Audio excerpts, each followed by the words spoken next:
Jésus, gloire à Jésus. Le Saint-Esprit est parmi nous. Il est parmi nous. Il est parmi nous. Il est parmi nous. Je dis, le Saint-Esprit est parmi nous. Il est parmi nous. Il est parmi nous. Il est parmi nous. Je dis, l'Esprit de Dieu est parmi nous. Il est parmi nous. Il est parmi nous. Il est parmi nous. Je dis, le Saint-Esprit est parmi nous. Il est parmi nous. Il est parmi nous. Il est parmi nous. Et la grâce divine est répandue. Oh, elle est répandue. Elle est répandue. Elle est répandue. Puis la grâce divine est répandue. Oh, elle est répandue. Elle est répandue. Elle est répandue. Je dis, l'Esprit de Dieu habite en nous. Oh, il est parmi nous. Il est parmi nous. Il est parmi nous. Il est là. Il est parmi nous. Il est parmi nous. Il est par le consolateur est là. Il est par l'Esprit de Dieu, le conseiller est là. Il est parmi nous, il est là. Il est par l'Esprit de Dieu est là. Il est parmi nous, il est là. Il est parmi nous. Le carabo recalabo sotorobo, Fakira barrecorobo sotoro, Rekila batala batala, Recorobo sotorobo, Parebe rebecarabo sotorobo, Recarabo tala rancarabo tono, Rekile betere senterebo recorobo sotorobo, Paricorobo sotorobo, Racorobo sotorobo, Rocora batabo rebeco, Le carabo sotorobo, Recorobo sotorobo, Recorobo senterebo, Recorobo sotorobo, Recorobo senterebo, Carabo sotorobo, Caio rebeco, l'esprit dont la présence brise les maladies, Carabo rebeco, l'esprit dont la présence repousse sur le mouvement, l'esprit qui fait de nous un témoin vivant du Christ sur la terre, l'esprit qui fait de nous un témoin vivant du Christ sur la terre, l'esprit qui nous donne un témoignage, l'esprit qui donne un témoignage, l'esprit qui est le démonstrateur de la puissance de Dieu, l'esprit qui est le démonstrateur de la puissance de Dieu, l'esprit grâce auquel nous pouvons dire l'esprit qui réveille,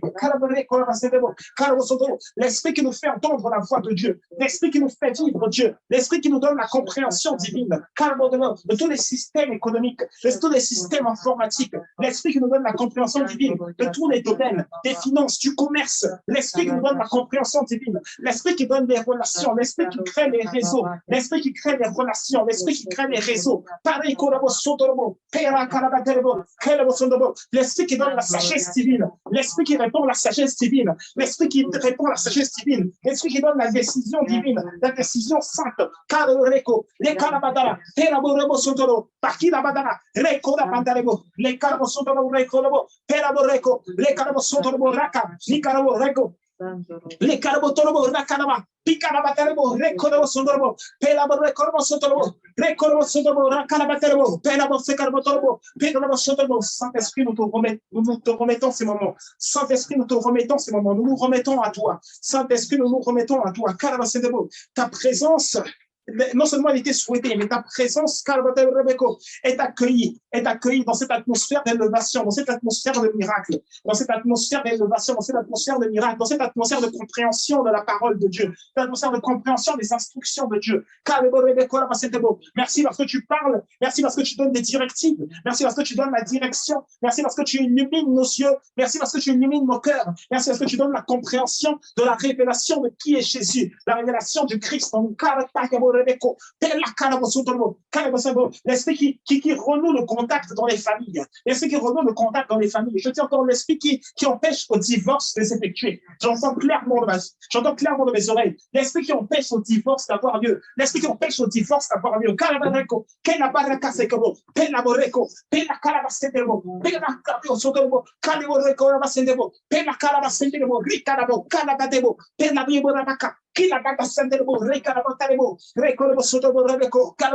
L'esprit qui annule les actes dans les ordonnances qu'on condamnait, l'esprit qui annule les actes de divorce, l'esprit qui annule les actes de dissociation, l'esprit qui met l'unité, l'esprit qui met l'union, l'esprit qui met l'amour, l'esprit qui met l'amour, l'esprit qui permet à cet homme de retrouver son amour de jeunesse, c'est-à-dire sa femme première, l'esprit qui permet à cet homme de retrouver son amour de jeunesse, c'est-à-dire sa femme première.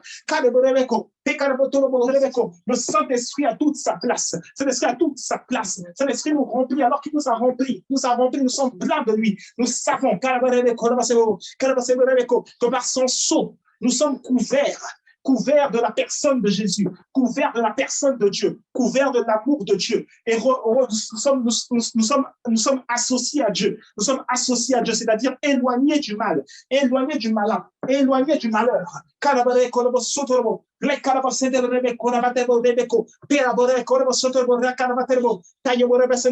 Dans le nom de Jésus-Christ, nous avons prié.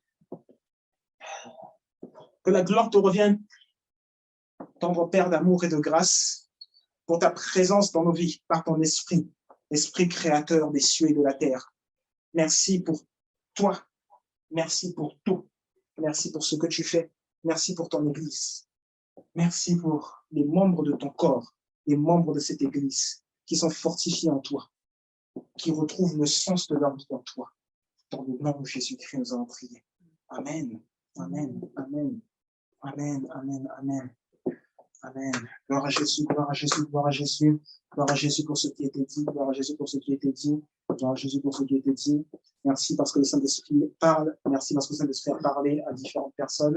Déjà là, le Saint-Esprit a parlé. Merci. Merci. Nous avons vu le message privé aussi qui était envoyé. Le message privé qui était envoyé. Je pense que c'était au moment où on parlait des dîmes. Le message privé qui était envoyé. Vous avez vu ce qui concernait le montant et tout cela. Donc, merci au Saint-Esprit, merci au Seigneur qui touche tout un chacun, merci au Seigneur qui vous a touché, merci à vous. Nous rendons gloire à Dieu parce que c'est l'œuvre du Christ, ce n'est pas l'œuvre d'un homme, c'est l'œuvre du Christ. Et nous sommes confiants au Christ, le Christ ressuscité, Bienvenue à ce dimanche de Pâques. C'est notre dimanche, c'est un dimanche de Pâques, c'est le dimanche de la résurrection. Dimanche de Pâques, c'est le dimanche de la résurrection. Dimanche de résurrection, c'est le dimanche de résurrection. Ça veut dire que c'est le dimanche où ce qui ne semblait pas vivant dans ta vie aujourd'hui prend vie. C'est le jour où ce qui ne semblait pas vivant aujourd'hui dans ta vie prend vie. Ce qui semblait bloqué aujourd'hui prend vie dans qui tu es. Là où on te dénaturait, c'est-à-dire là où on te là où on ne te considérait pas à ta valeur. Aujourd'hui, on te reconsidère à ta juste valeur. Là où ton statut était comme dénigré, ton statut d'autorité, ton autorité était comme dénigrée. Aujourd'hui, ton autorité, elle va être respectée. Elle va être respectée. Dimanche de résurrection. Le thème d'aujourd'hui, dimanche de résurrection, le thème d'aujourd'hui est « Le ciel me possède ». Le thème d'aujourd'hui est « Le ciel me possède ». Dis avec moi « Le ciel me possède ». Le ciel me possède. Sur ce dimanche de résurrection. Vous savez, l'Église francophone parle beaucoup, mais vraiment énormément beaucoup, du Christ qui est mort sur la croix. L'Église francophone met énormément d'accent sur le fait que le Christ soit mort sur la croix. Elle met énormément d'accent sur le fait que le Christ soit mort sur la croix. L'Église francophone nous dit que le Christ est mort sur la croix pour nous. Je vais aller dans ce sens, c'est pas grave. Mais l'Église francophone met très peu d'accent sur la résurrection. C'est-à-dire qu'on va avoir un certain accent qui est mis sur le processus qui mène à la mort. On va dire, il y avait 9 temps de souffrance, il y avait 7 blessures qui étaient infligées, ou alors 7 endroits précis où le sang a coulé. Voilà, l'Église francophone va dire ça. On dit tout ça, voilà, ils essayent d'expliquer la mort du Christ, mais très peu expliquent les moments qui sont liés à la résurrection du Christ. Très peu expliquent les moments qui sont liés à la résurrection du Christ. Donc, on parle de la croix, qui n'est qu'un bout de bois. On parle de la croix, c'est un bout de bois, mais on n'explique pas la résurrection, ou alors on explique peu la résurrection. On n'explique pas la résurrection, ou alors on explique peu la résurrection. On explique des différentes choses qui vont ressembler au sacrifice dans le passé, un sacrifice qui a été passé, donc la croix, mais on n'explique pas les choses qui relatent le lieu du sacrifice au présent. Le lieu du sacrifice au présent. Donc, on met l'emphase, je l'ai dit encore, on met l'emphase sur un bout de bois qui n'avait pas de puissance, et on dit que la croix, c'est l'autel du Christ. Ce bout de bois, c'est l'autel du Christ. Bon, ok, je vais dire quelque chose de contraire. La croix n'a jamais été un autel. La croix, c'est un bout de bois. Ça n'a jamais été un autel. Le corps du Christ, c'est l'autel. Le corps du Christ, c'est l'autel. Romains chapitre 8, verset 34. Romains chapitre 8, verset 34. Pourquoi vous voyez dans le contexte, on va quand même lire à partir du verset 33. On va lire du verset 33 au verset 34. Mais c'est le verset 34 qui m'intéresse. Qui accusera les élus de Dieu? C'est Dieu qui justifie. Qui les condamnera? Christ est mort. Bien plus, il est ressuscité. Il est à la droite de Dieu et il intercède pour nous. Christ est mort. Bien plus, il est ressuscité. Donc la mort, là, c'était beaucoup moins que la résurrection. Christ est mort. Bien plus, il est ressuscité. Maintenant, il est où? Il est à la droite de Dieu et il intercède pour nous. Il est à la droite de Dieu et il intercède pour nous. Acte chapitre 5, verset 30. On avait vu ce passage, peut-être celui-ci d'ailleurs aussi. On a vu ce passage pendant la période de Gênes. Peut-être que lui, non, aussi, on avait vu. Acte chapitre 5, verset 30. Acte chapitre 5, verset 30. On va lire la version 8 secondes. Acte chapitre 5, Acte des Apôtres, chapitre 5, verset 30. Je lis dans la version 8 secondes. Le Dieu de nos pères a ressuscité Jésus que vous avez tué en le pendant au bois. Le Dieu de nos pères a ressuscité Jésus que vous avez tué en le pendant au bois. Le Dieu de nos pères a ressuscité Jésus que vous avez tué en le pendant au bois. La Bible est en train de dire, mon frère, ma sœur, que le bout de bois n'avait aucune puissance devant la puissance de la résurrection. Le bout de bois n'avait aucune puissance par comparaison avec la résurrection. Le bout de bois n'avait aucune puissance par comparaison avec la résurrection. Et puisque nous sommes dans un dimanche de résurrection, le dimanche de résurrection, allons aborder ce qui s'est justement passé ce jour-là. Je vais analyser au moins sur un plan physique déjà ce qui s'est passé ce jour-là. Jean chapitre 20, on va lire du verset 1 au verset 16. On va faire une pause, on reviendra après là-dessus. Jean chapitre 20, nous allons lire du verset 1 au verset 16. Jean chapitre 20, nous allons du verset 1 au verset 16. Il est écrit le premier jour de la semaine, ça c'est dans la version 8 secondes, le premier jour de la semaine. Dans la version Bible du sommaire, on dit le dimanche. Parce que dans la Bible, le premier jour de la semaine, c'est le dimanche. Aujourd'hui, dans le monde de nos sociétés un peu moderne, contemporaine, occidentale surtout, on dit que le premier jour de la semaine, c'est le lundi. Dans la Bible, le premier jour de la semaine, c'est dimanche. Comme dans d'autres pays, le premier jour de la semaine, ça va être un autre jour. Dans la Bible, le premier jour de la semaine, c'est dimanche. Donc, le dimanche, ce matin, Marie de Magdala se rendit au sépulcre, dès le matin. Comme il faisait encore obscur, il y a des gens qui dormaient, peut-être moi aussi. et elle vit que la pierre était ôtée du sépulcre. Verset 2, elle courut vers Simon-Pierre et vers l'autre disciple que Jésus aimait. En parenthèse, c'est Jean, c'est l'auteur du texte. Elle courut vers Simon-Pierre et vers moi qui vous écris aussi ce texte, et elle leur dit, elle nous dit, ils ont enlevé du sépulcre le Seigneur, et nous ne savons où ils l'ont mis. Pierre et l'autre disciple sortirent et allèrent au sépulcre. Ils couraient tous deux ensemble. Mais l'autre disciple courut plus vite que Pierre et arriva le premier au sépulcre. S'étant baissé, il vit les bandes qui étaient à terre, cependant il n'entra pas. Simon-Pierre, qui le suivait, arriva et entra dans le sépulcre. Il vit les bandes qui étaient à terre et le linge qu'on avait mis sur la tête de Jésus, non pas avec les bandes, mais plié dans un lieu à part. Alors l'autre disciple qui était arrivé, le premier au sépulcre, entra aussi et il vit et il crut. Il vit et il crut, car il ne comprenait pas encore que selon l'Écriture, Jésus devait ressusciter des morts. Jésus devait ressusciter des morts. Et les disciples s'en retournèrent chez eux, en verset 10. Verset 11. Cependant, Marie se tenait dehors près du sépulcre et pleurait. Comme elle pleurait, elle se baissa pour regarder dans le sépulcre et elle vit deux anges vêtus de blanc, assis à la place où avait été couché le corps de Jésus, l'un à la tête, l'autre aux pieds. Ils lui dirent, « Femme, pourquoi pleures-tu » Elle leur répondit, « Parce qu'ils ont enlevé mon Seigneur, et je ne sais où ils l'ont mis. » En disant cela, elle se retourna et elle vit Jésus debout. Mais elle ne savait pas que c'était Jésus. Jésus lui dit, « Femme, pourquoi pleures-tu? Qui cherches-tu » Elle, pensant que c'était le jardinier, lui dit, « Seigneur » c'était une habitude chez les Juifs de dire à quelqu'un, « Seigneur ». Je rencontre quelqu'un, je lui dis, « Seigneur ».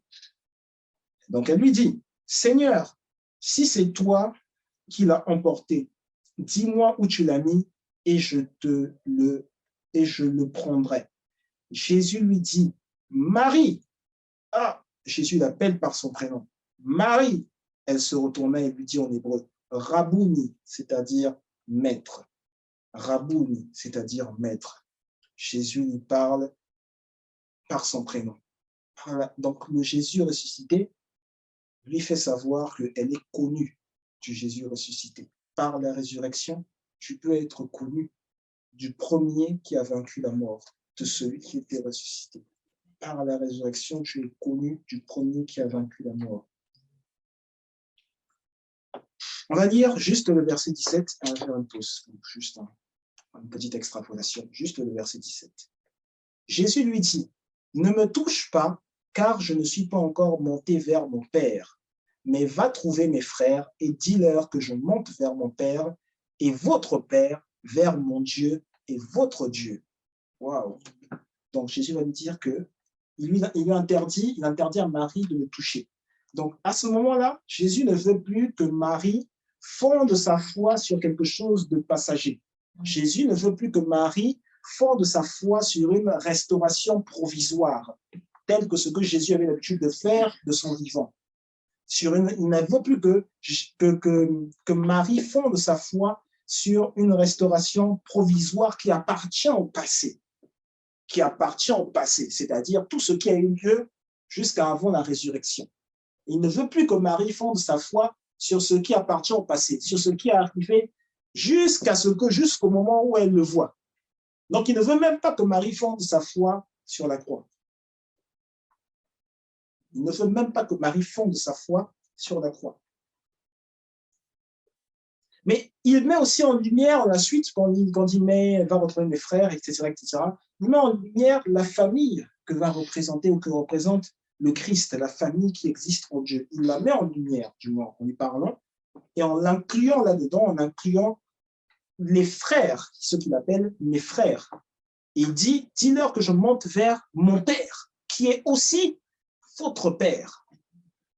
Dis-leur que je monte mon Père et votre Père, vers mon Dieu et votre Dieu. On parle de la même personne, vers mon Dieu et votre Dieu. Il est en train de dire, il met en lumière que le fait qu'il soit ressuscité signifie qu'il y a maintenant une relation différente entre lui et elle, entre lui et ses autres frères, entre eux tous et leur père, entre eux tous et leur Dieu. Il y a maintenant une relation différente. Ce n'est plus une relation qui réside sur le passé, sur quelque chassé de démons. Ce n'est pas une relation qui réside sur un bout de bois. C'est une relation qui va bien au-delà.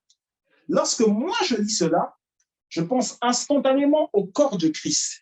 Lorsque je lis cela, je pense instantanément au corps de Christ selon la définition, par exemple, que l'apôtre Paul va en donner à l'église d'Éphèse. Lorsque je lis cela, je pense au repas du Seigneur, puisque l'apôtre Paul va demander à l'église de Corinthe de savoir discerner, distinguer le corps du Christ. Je vais leur demander à plusieurs reprises, notamment lorsqu'il parle justement du repas du Seigneur. 1 Corinthiens chapitre 12, verset 12. 1 Corinthiens chapitre 12, verset 12. 1 Corinthiens 12, 12. Il est écrit dans la version 8 secondes. Car comme le Christ est un et a plusieurs membres, et comme tous les membres du corps, malgré leur nombre, ne forment qu'un seul corps, ainsi en est-il de Christ. Je répète, le verset 12.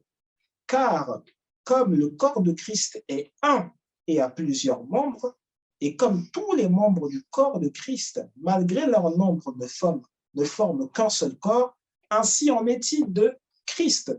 L'apôtre Paul est en train de dire à l'église de Corinthe, avant même de déchiffrer ce qu'il dit à l'église d'Éphèse, ce que je ne vais pas faire aujourd'hui, mais vous avez déjà la réponse, c'est la même chose. L'apôtre Paul est en train de dire à l'église de Corinthe que le corps du Christ, le Christ est un corps qui va avoir plusieurs membres. Et que malgré le nombre de membres qu'il y a dans ce corps, tous ces membres-là forment le corps. Mes doigts forment mon corps. Mes doigts associés à mon bras, mon avant-bras, mon bras associé à mes os, ils forment mon corps. Ma poitrine, mon torse, associé associé aux membres inférieurs, associé à mes jambes, tout cela forme mon corps. Il dit, il en est de même de Christ. Christ est un corps dans lequel il y a plusieurs membres, mais tous ces membres-là forment le corps, forment le Christ. Donc, revenons, si nous avons fait cette petite pause, revenons à cette histoire concernant la résurrection. La résurrection, elle est présente dans la Bible, j'ai envie de dire, dès le début. Dès le début. On a vu cette semaine, on a dit parmi les choses que peuvent faire les prophètes ressuscitent les morts. Mais si on dit que c'est présent dès le début, la compréhension que vous avez certainement, et c'est tout à fait normal que moi aussi je vais avoir cette compréhension, la compréhension que vous avez certainement, c'est que normalement, si on ouvre dès la Genèse, on va certainement trouver la résurrection. Si on dit que la résurrection elle est présente dès le début dans la Bible, oui, si on ouvre la Genèse, on va trouver la pensée de la résurrection. Effectivement, on va aller l'expliciter tout droit dans la Bible. Je ne vais pas lire la Genèse, mais on va aller dans l'Épître aux Hébreux. On va aller dans l'Épître aux Hébreux et nous allons lire Hébreux chapitre 11. Hébreux chapitre 11 du verset 17 au verset 19. Hébreux chapitre 11 du verset 17 au verset 19. Du verset 17 au verset 19. Hébreux chapitre 11 du verset 17 au verset 19. Version 8 secondes. Il est écrit. C'est par la foi qu'Abraham offrit Isaac lorsqu'il fut mis à l'épreuve et qu'il offrit son fils unique, lui qui avait reçu les promesses et à qui il avait été dit, en Isaac sera nommé pour toi une postérité. Il pensait que Dieu est puissant, même pour ressusciter les morts. Aussi le recouvra-t-il par une sorte de résurrection. Donc, je relis le verset 19. Il pensait que Dieu est puissant, même pour ressusciter les morts. Aussi, Abraham recouvra-t-il Isaac par une sorte de résurrection. Donc, la pensée de la résurrection est présente dès le livre de la Genèse. D'ailleurs, même l'univers tout entier, dans les livres de la Genèse, moi, ce qui est mentionné dans le livre de la Genèse, même ce qui est écrit dans le livre de la Genèse, dès Genèse 1, c'est aussi une résurrection. Ce n'est pas une création, c'est une résurrection. Mais nous avons lu Hébreux 10, Hébreux 11, 17 à 19. Nous allons nous contenter à ce que nous avons lu. Donc, Ce que Jésus montre à Marie, nous l'avons dit, ce que Jésus montre à Marie en lui parlant, comme il lui a parlé, lorsque nous avons lu Jean 20, lorsque nous avons lu le verset 17, dans Jean 20, 17, ce que Jésus montre à Marie en lui parlant de cette manière, c'est que la foi que Marie avait à ce moment-là, du moins avant la résurrection, c'était une foi, avant la résurrection du Christ, c'était une foi passagère. C'est ce que Jésus montre à Marie.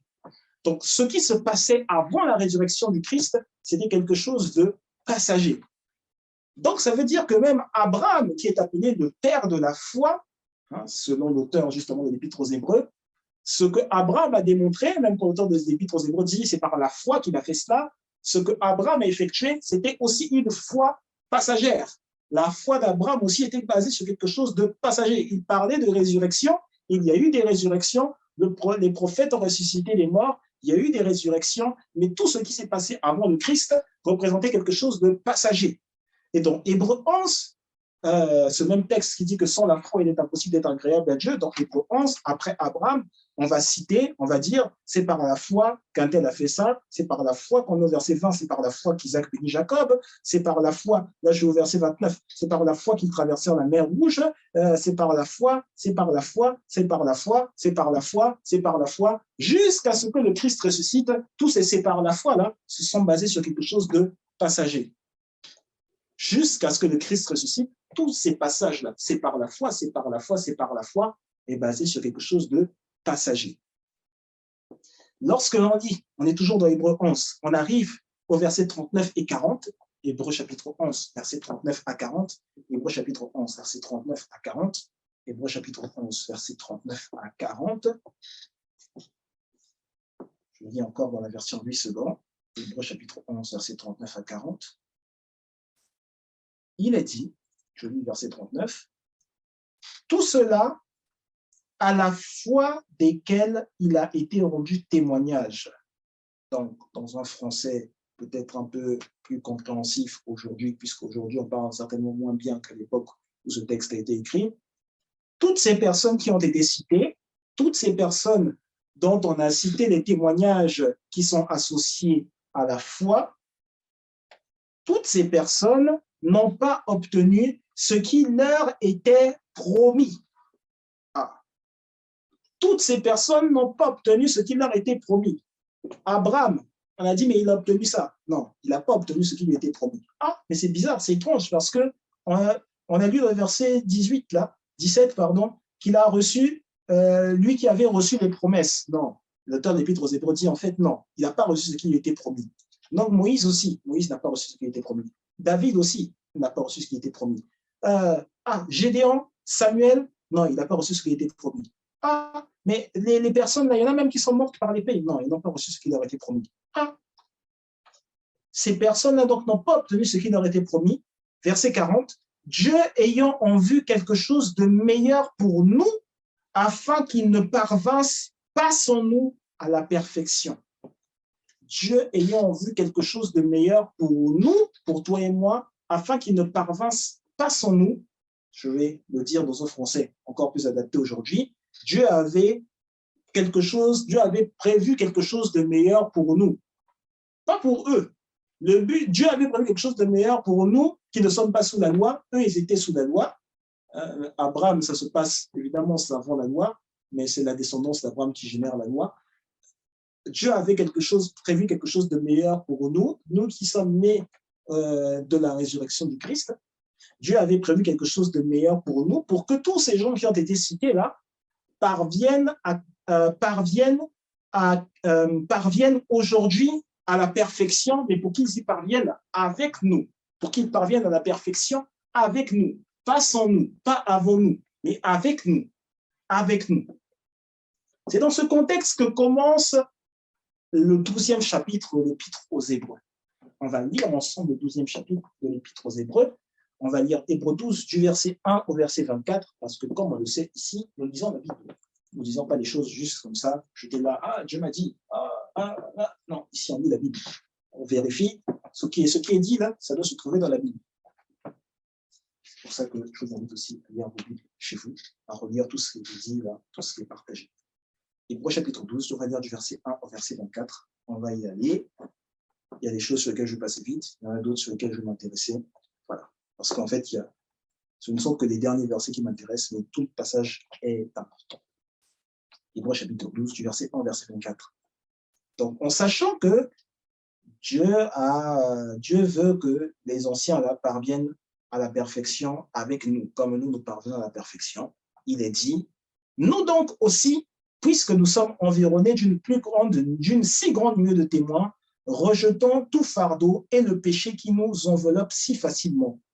Donc, il dit, nous aussi, eux là-bas, c'était des témoins, mais c'était des témoins de d'une forme de foi qui n'est pas la nôtre. Leur foi, en fait, c'était basé sur quelque chose de passager. Mais nous aussi, on a quelque chose de plus certain. Et cette chose plus certaine, c'est ce sur quoi nous pouvons baser notre foi. C'est ce sur quoi, ou c'est ce grâce à quoi nous avons des témoins. Rejetons donc le péché, rejetons tout fardeau et le péché qui nous enveloppe si facilement et courons avec persévérance dans la carrière qui nous est ouverte. Ayons les regards sur Jésus, le chef et le consommateur de la foi, qui, en vue de la joie qui lui était réservée, a souffert la croix, méprisé l'ignominie. Il a souffert la croix, méprisé l'ignominie. Ensuite, il s'est assis à la droite du trône de Dieu. Ce n'est pas sur la croix, c'est bien après. Verset 3. Considérez en effet celui qui a supporté contre sa personne une telle opposition de la part des pécheurs, afin que vous ne vous lassiez point, l'âme découragée. Vous n'avez pas encore résisté jusqu'au sang en luttant contre le péché, et vous avez oublié l'exhortation qui vous est adressée comme à des fils. Mon fils, ne méprise pas le châtiment du Seigneur, ne perds pas courage lorsqu'il te reprend, car le Seigneur châtie celui qu'il aime, et il frappe de la verge tous ceux qu'il reconnaît pour ses fils. Ça veut dire, dans toutes ces choses-là, ça veut dire que c'est tout à fait normal que l'on te réprimande sur un truc. On te réprimande sur un truc, tu écoutes, tu dis, ah d'accord, c'est comme ça que je vais faire. Ok. Enfin, c'est normal, c'est parce qu'on t'aime qu'on te dit ça. Verset 7. Supportez le châtiment, deux points. C'est comme des fils que Dieu vous traite, car quel est le fils qu'un père ne châtie pas? Mais si vous êtes exempt du châtiment auquel tous font part, vous êtes donc des enfants illégitimes. Waouh! Donc si tu n'as pas de châtiment, si tu n'as pas de réprimande, tu es illégitime. On ne t'aime pas. Et une mort des fils. Tu es illégitime, tu n'as pas le droit d'être là.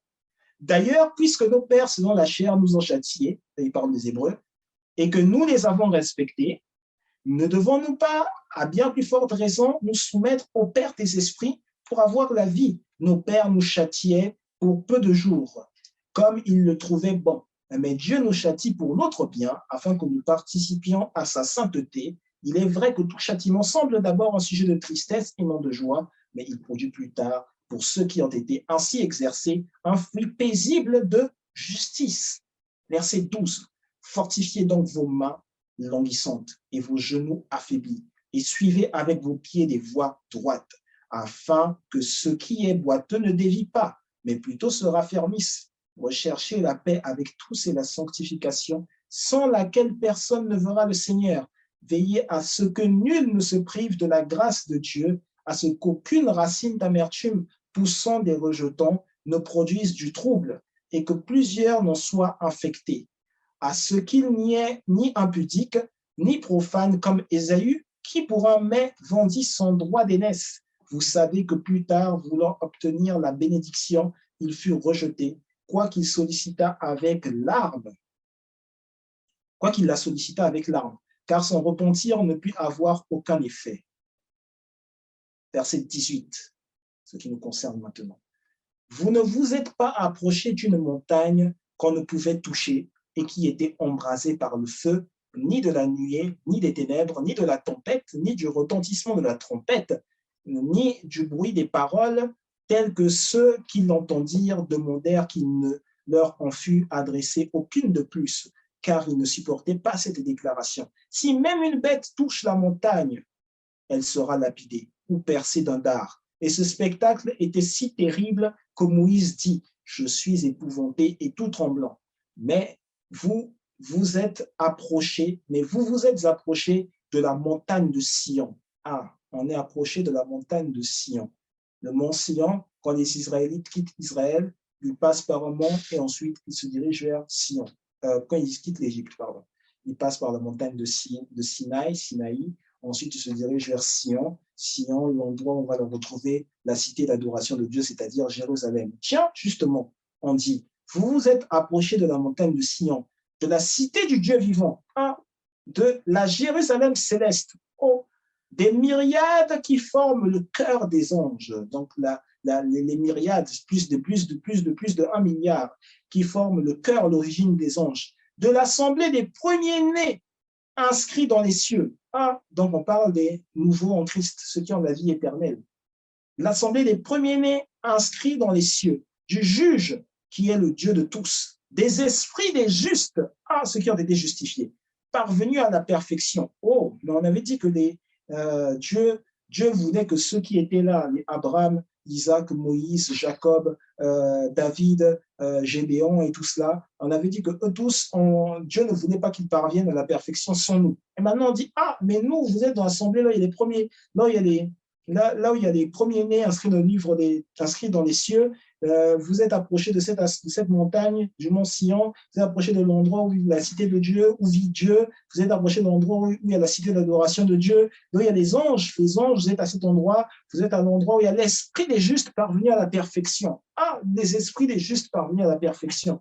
Verset 24, de Jésus qui est le médiateur de la nouvelle alliance et du sang de l'aspersion qui parle mieux que celui d'Abel. Ah, vous êtes approchés de cette montagne où il y a toutes ces personnes-là, toutes ces personnes. Vous êtes donc au niveau là où on retrouve tout cela.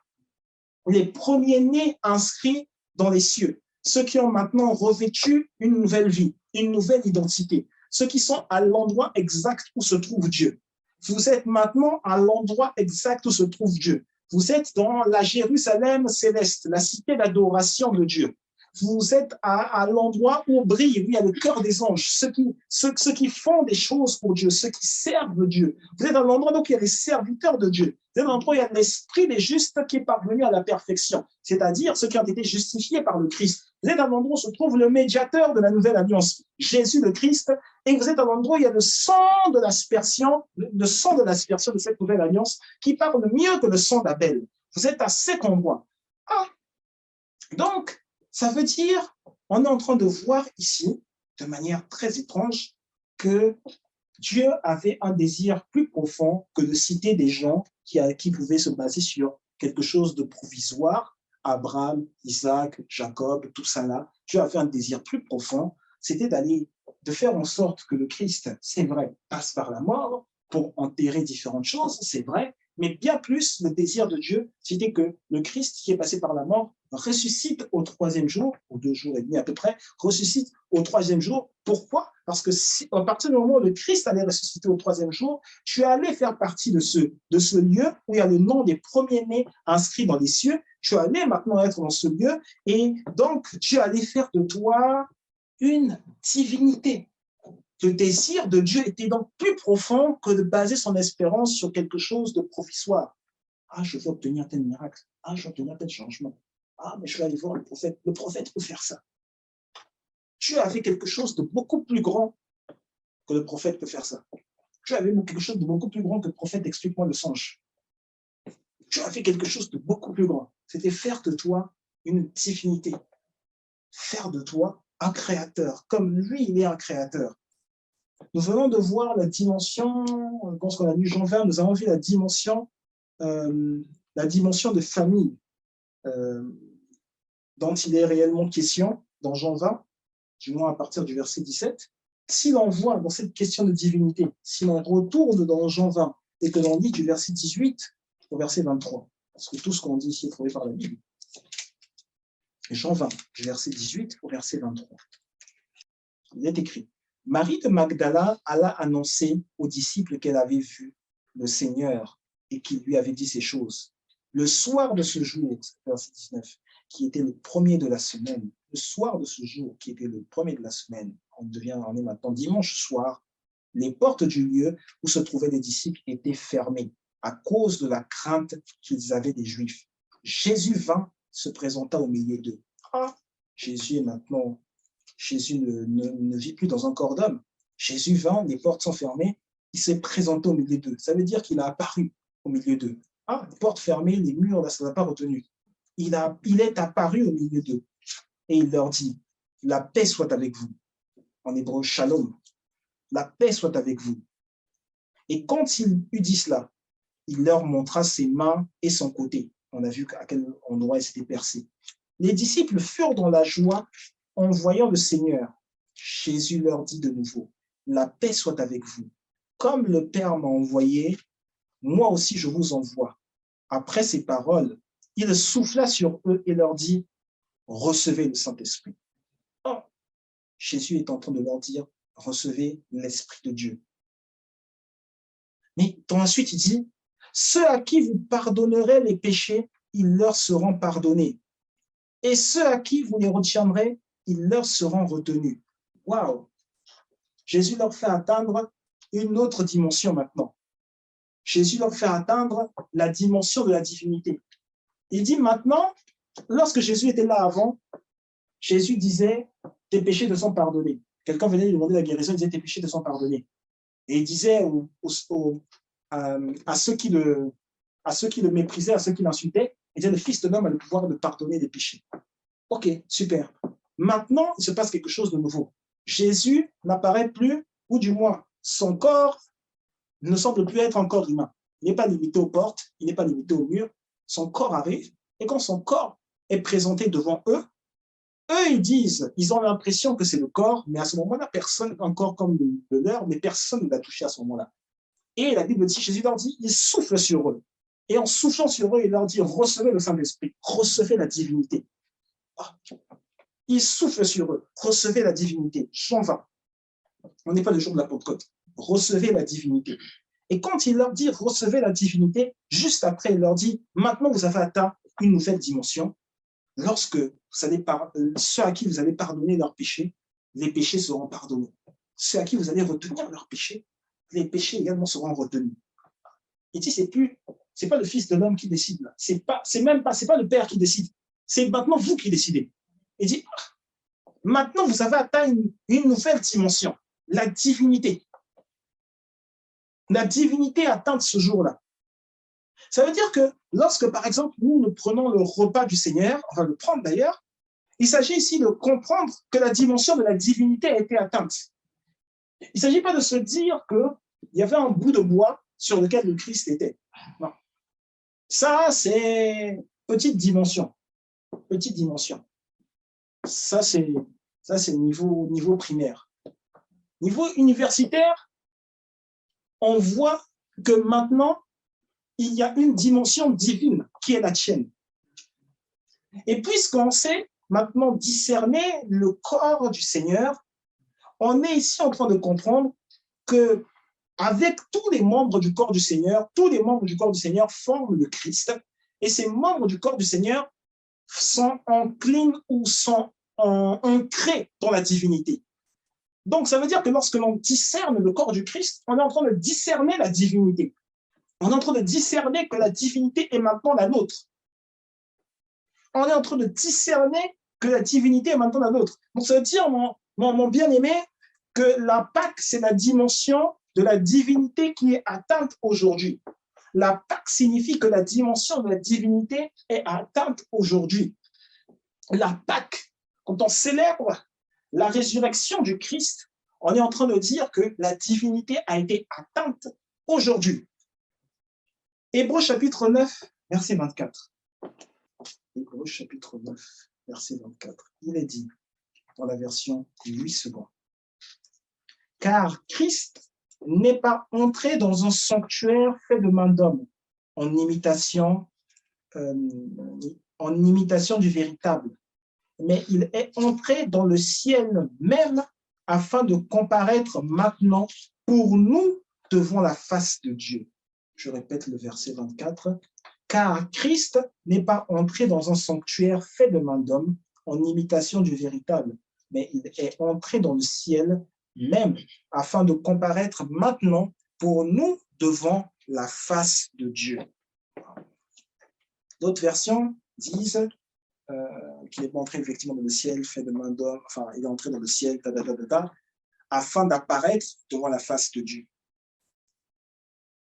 D'autres versions disent encore qu'il y est allé afin d'être devant la personne de Dieu. D'autres encore disent qu'il y est allé afin d'être devant le visage de Dieu. Pourquoi toutes ces traductions? Parce que le mot grec utilisé là, pour parler, qui était traduit ici par, dans le verset 24, du moins qui était traduit par comparaître dans la version 8 secondes, c'est un mot, le mot grec, c'est le mot prosopone. Prosopone. P-R-O-S-O-P-O-N. P-R-O-S-O-P-O-N. Bon, ça se prononce à la fin, il y a 2 points. Comme quand vous voulez citer quelque chose, 2 points. Prosopone. C'est un mot grec qui a l'essence que nous avons dit. Donc, quand on parle d'apparaître devant la face de Dieu, se présenter devant le visage de Dieu, c'est un mot grec qui donc relate ou fait référence souvent au visage, à la face, à la personne et même à la présence de Dieu. C'est pour ça qu'il y a une version qui dit que c'était fait pour que le Christ y allait pour apparaître dans la présence de Dieu. Ça parle de visage, ça parle de face, ça parle de la personne, ça parle de la présence. Donc, réfléchissons un peu à ce verset que nous avons lu. Réfléchissons ensemble à ce verset que nous avons lu. On parle d'apparaître devant la face de Dieu. On parle d'apparaître devant la face de Dieu. Nous avons déjà partagé ce message qui s'intitule « La face de Dieu ». On l'a partagé l'année dernière, la face de Dieu. C'est-à-dire qu'aujourd'hui, on sait ce que c'est que la face de Dieu. Mais, comme l'être humain, comme nous avons présenté la réponse de Dieu, nous avons dit que l'être humain va être sujet à différents changements, différentes modifications. On va réétudier un petit peu cette face, mais très très rapidement. Ésaïe chapitre 63. Ésaïe chapitre 63. Ésaïe chapitre 63, et nous allons lire du verset 7 au verset 9. Je publierai les grâces de l'Éternel, les louanges de l'Éternel, d'après tout ce que l'Éternel a fait pour nous. Je dirai sa grande bonté envers la maison d'Israël, qu'il a traitée selon ses compassions et la richesse de son amour. Il avait dit, certainement, ils sont mon peuple, le peuple d'Israël, des enfants qui ne seront pas infidèles, et il a été pour eux un sauveur. Verset 9, c'est ce qui nous intéresse. Dans leur détresse, la détresse des enfants d'Israël, la détresse du peuple de Dieu, dans leur détresse, ils n'ont pas été sans secours. C'est-à-dire que Dieu les a aidés. Mais quand je dis que Dieu les a aidés, voici ce que dit la Bible. Ils n'ont pas été sans secours. Et l'ange qui est devant sa face, l'ange qui est devant la face de Dieu, l'ange qui est devant sa face les a sauvés. Point virgule. Il les a lui-même rachetés dans son amour et sa miséricorde. Point. Pause. La phrase, c'était « L'ange qui est devant la face de Dieu les a sauvés. » Point virgule. Il les a lui-même rachetés dans son amour et sa miséricorde. Nous ne sommes pas le sujet de... C'est pour ça que j'ai pris l'ensemble du passage. Le sujet de l'ensemble du passage, pour qui il est dit « il », au singulier, du moins, le sujet de ce passage, c'est Dieu. C'est l'Éternel. C'est Dieu. Donc, quand on dit l'ange qui est devant sa face, on parle de l'ange qui est devant la face de Dieu. Et quand on dit encore, il les a lui-même rachetés, on parle de Dieu. On n'est pas en train de parler de l'ange. On est en train de parler de Dieu. Donc, ça veut dire qu'il y a une ambiguïté dans le texte. Parce qu'il est dit que l'ange qui est devant la face de Dieu les a sauvés, point virgule, Dieu les a lui-même rachetés dans son amour et sa miséricorde. Ah, je pensais que c'était l'ange qui les avait sauvés, et donc je pensais que c'était l'ange qui les avait rachetés. Non, c'est Dieu qui les a rachetés, c'est Dieu qui les a rachetés, qui les a sauvés, donc dans son amour et sa miséricorde. Ça veut donc dire que l'ange qui est devant la face de Dieu et Dieu lui-même sont la même personne. Le prophète Ésaïe est donc en train de dire ici, l'ange qui est devant la face de Dieu, celui qu'on appelle l'ange qui est devant la face de Dieu, celui qu'on appelle, si on prend hébreu encore, dans le texte grec, celui qu'on appelle l'ange qui est dans la présence de Dieu, c'est Dieu lui-même. L'ange qui est dans la présence de Dieu, c'est Dieu lui-même. L'ange qui est devant la face de Dieu, c'est Dieu lui-même. On continue. Et constamment, Dieu les a soutenus et portés aux anciens des jours. Ah, mais comment c'est possible que Dieu et son ange soient un? Le prophète Ésaïe voit clair. C'est un prophète messianique. Il voit très clair, il voit très très bien. Il dit, les deux là, ce n'est qu'un. Mais il continue ensuite. Verset 10. Mais ils ont été rebelles, les enfants d'Israël. Ils ont été rebelles. Ils ont attristé son Esprit Saint. Oh, ils ont été rebelles. Ils ont attristé Dieu. Oh, ils ont été rebelles. Ils ont attristé l'ange qui est devant sa face. Le prophète Ésaïe voit très clair. Il a donné exactement tous les noms du Saint-Esprit. Seulement ceux qu'il a réussi à voir. L'ange qui est devant la face de Dieu, c'est le Saint-Esprit. Le Saint-Esprit, c'est Dieu lui-même. Quand il continue, il dit, il est devenu leur ennemi, il a combattu contre eux. Ah, le Saint-Esprit aussi peut combattre. L'ange qui est devant la face de Dieu, c'est Dieu lui-même. L'ange qui est devant la face de Dieu, c'est le Saint-Esprit. Le Saint-Esprit, c'est Dieu lui-même. Ils ont attristé l'ange, ils ont attristé le Saint-Esprit. Donc, ça veut dire que lorsqu'on dit dans Hébreux 9, 24, quand on dit dans Hébreux 9, 24, on dit que le Christ est donc comparu devant la face de Dieu. Il devait donc apparaître devant la face de Dieu. Il devait se présenter pour être devant la face de Dieu. On est en train de dire que le Christ devait s'identifier comme étant l'ange devant la face de Dieu. On est donc en train de dire que le Christ devait acquérir une nouvelle identité. On est en train de dire que lorsqu'on dit que le Christ est allé au ciel, selon l'auteur des Épîtres aux Hébreux, on va expliquer ce que c'est. Lorsque le Christ est allé au ciel, après son sacrifice, qu'il a comparu devant Dieu, on est en train de dire que le Christ a changé d'identité. Le Christ est devenu le Saint-Esprit. Le Christ a acquis une nouvelle identité. À ce moment-là, le Christ est devenu le Saint-Esprit. Le Christ est devenu l'ange devant la face de Dieu. Donc, lorsqu'on dit que le Christ est entré au ciel, on est en fait en train de te dire que le Christ est lui-même devenu esprit. Non pas, il n'est pas devenu un esprit, mais il est devenu l'esprit. Je t'explique cela. L'esprit avec un grand E. Je t'explique cela. Le mot qui est utilisé ou qui est traduit dans ce texte, dans Hébreux 9, 24 du moins, par ciel, c'est un mot grec qui se dit Ouranos. Ouranos. O-U-R-A-N-O-S. Ouranos. Le mot grec Ouranos, c'est le mot qui est utilisé, qui est traduit par ciel dans le texte de Hébreux 9, 24, dans plusieurs textes dans le Nouveau Testament. Ouranos.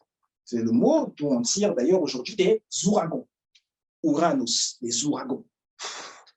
Les ouragans, généralement, leur caractéristique, c'est qu'ils sont insaisissables. Pour les maîtriser, vraiment, c'est compliqué. L'homme réfléchit encore. Comment on fait pour les maîtriser? C'est compliqué. Ils sont insaisissables.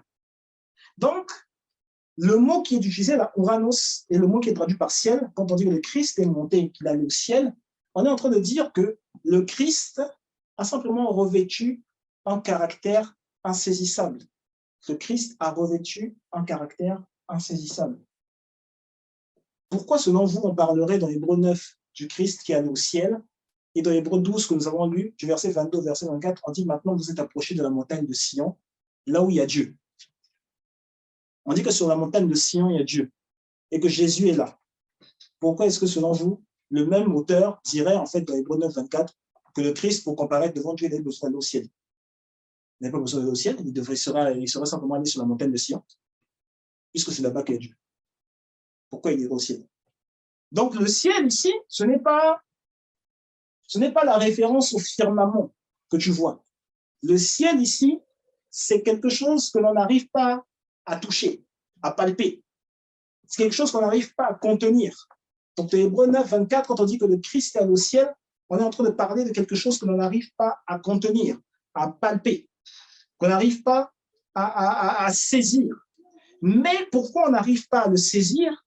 C'est parce que, ici, le ciel dont il est question, Ouranos dont il est question, revêt un caractère, ou plutôt c'est animé à trouver son origine dans le spirituel.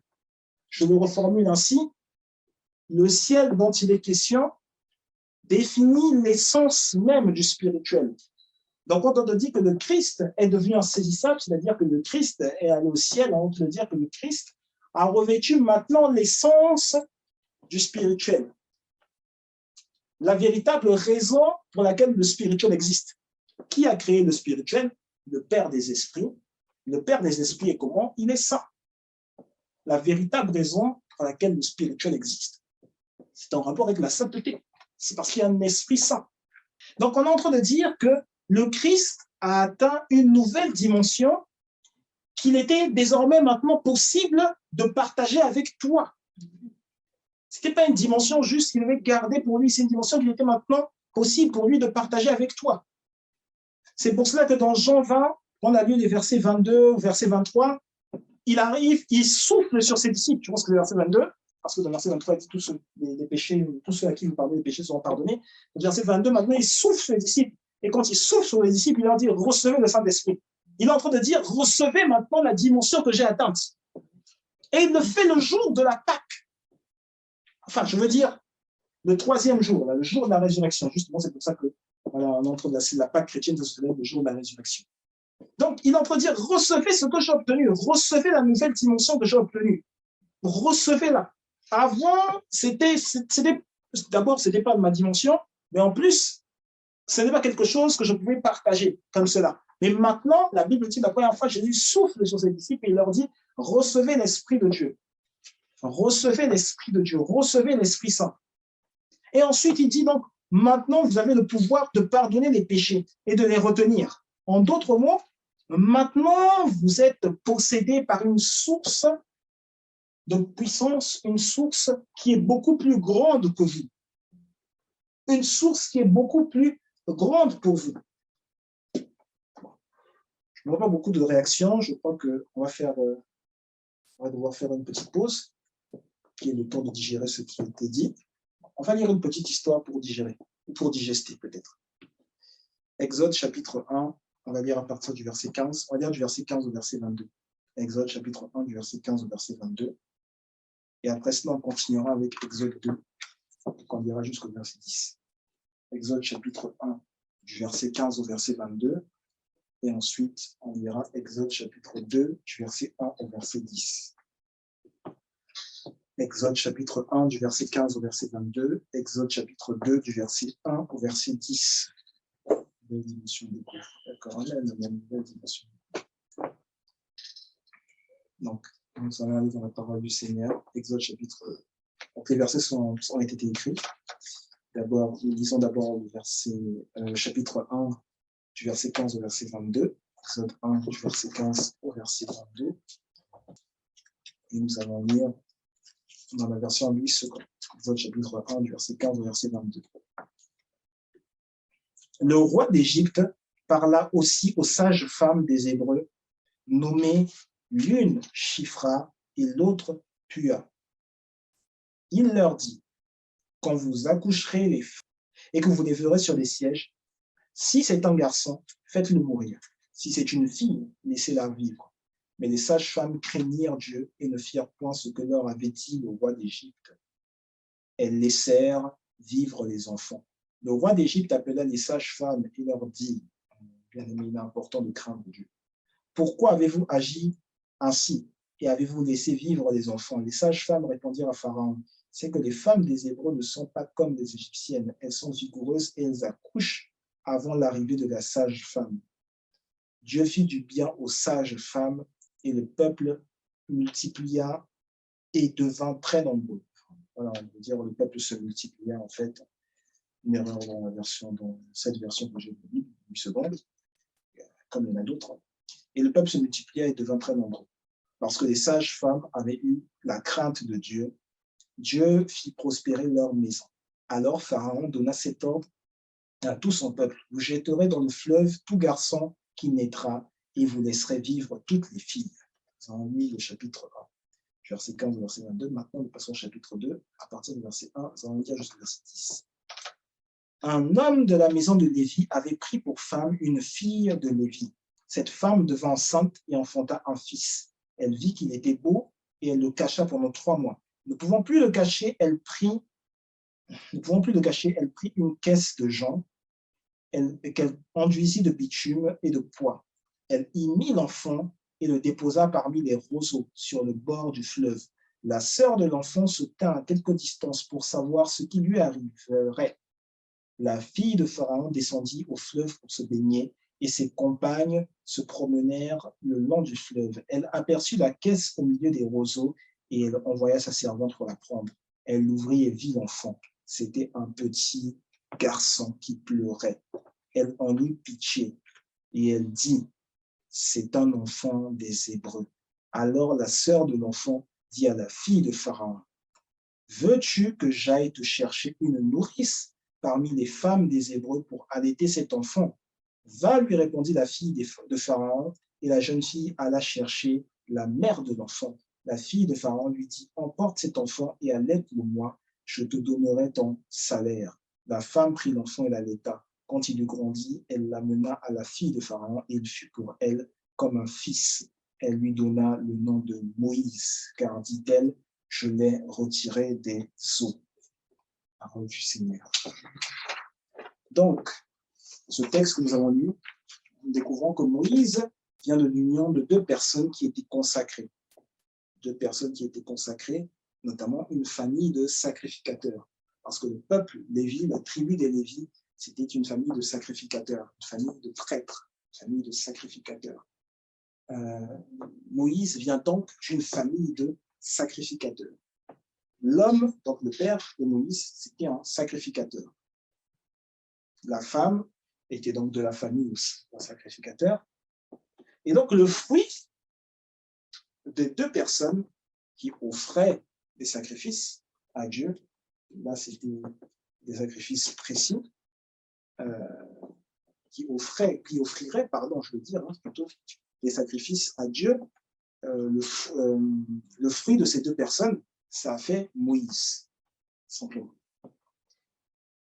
La Bible nous dit que le Christ a été, lorsqu'il est allé mourir sur la croix de Golgotha, le Christ a été le sacrifice parfait par excellence devant Dieu, mais le Christ a aussi été le sacrificateur parfait.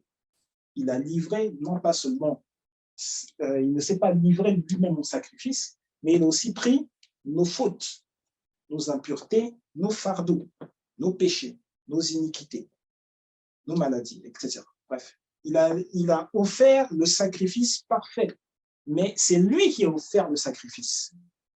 Donc le Christ n'était pas seulement sacrificateur, le Christ n'était pas seulement sacrifice, le Christ n'était pas seulement, on l'a dit en début de service, il n'était pas seulement autel, il était également sacrificateur. Le Christ sacrificateur, le Christ sacrifice, le Christ autel. Maintenant, ce que nous avons vu avant de lire l'Exode, c'est que le Christ est devenu esprit, nous l'avons vu, et c'est parce que le Christ est devenu esprit, avec un grand E, pour dire l'esprit, le Saint-Esprit de Dieu, parce que le Christ est devenu, a pris l'identité du Saint-Esprit de Dieu, qu'il a pu dire dans Jean 20, recevez le Saint-Esprit, recevez donc l'esprit qui vient du sacrifice qui a été effectué. Recevez l'esprit qui est conforme au sacrifice, recevez l'esprit qui est conforme à la nouvelle identité. Donc, l'esprit qui vient du sacrifice représente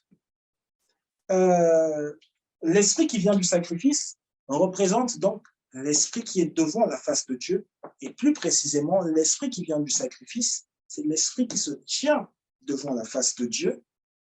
L'esprit qui vient du sacrifice se tient devant la face de Dieu.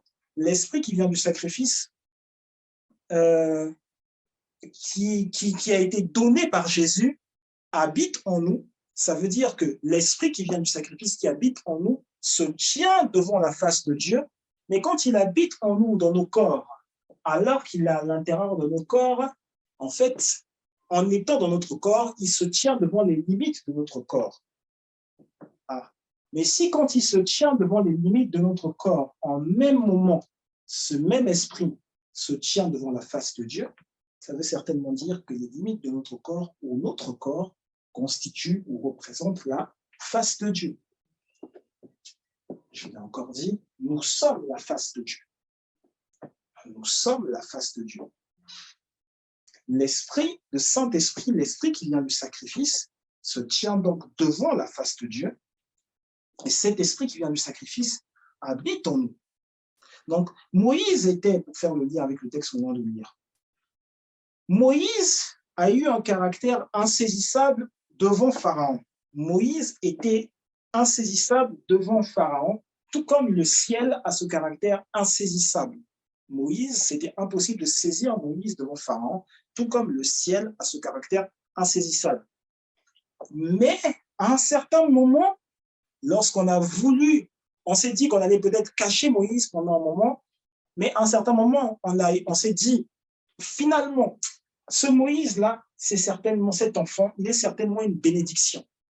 Il est certainement une bénédiction. Donc, il a un caractère insaisissable, ok. Ce caractère insaisissable, c'est parce qu'il est caché.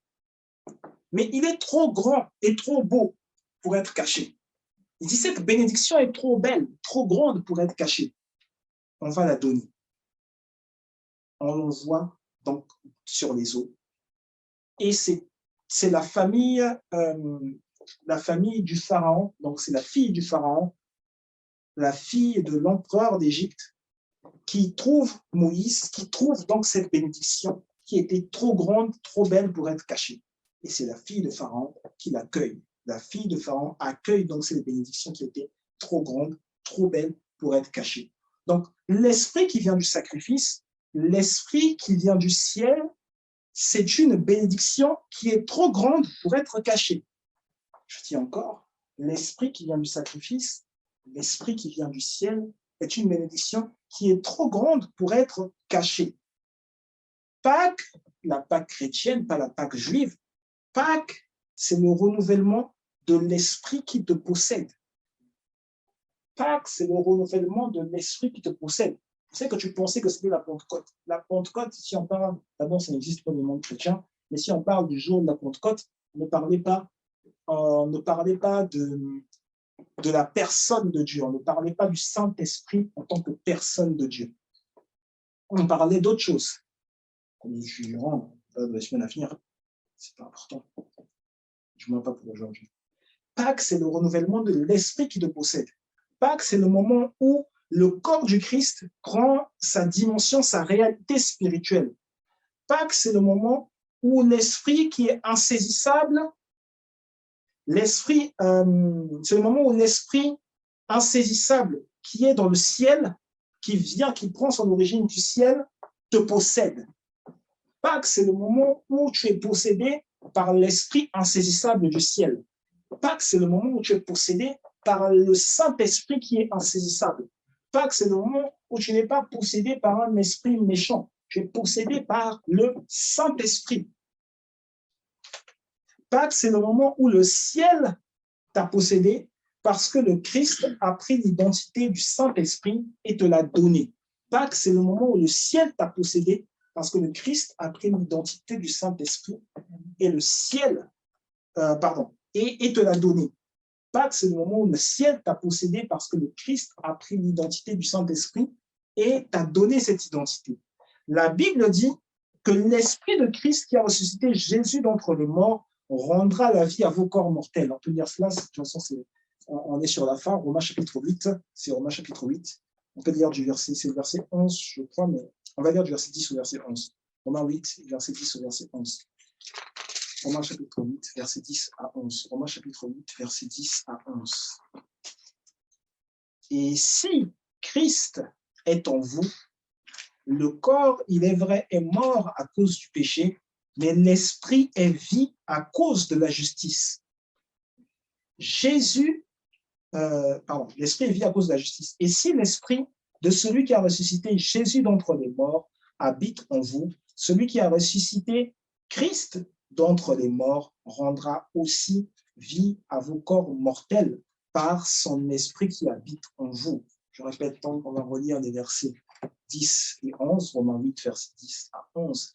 Et si Christ est en vous, Le corps, il est vrai, est mort à cause du péché, mais l'esprit est vie à cause de la justice. Et si l'esprit de celui qui a ressuscité Jésus d'entre les morts habite en vous, celui qui a ressuscité Christ d'entre les morts rendra aussi vie à vos corps mortels par son esprit qui habite en vous. Parole du Seigneur.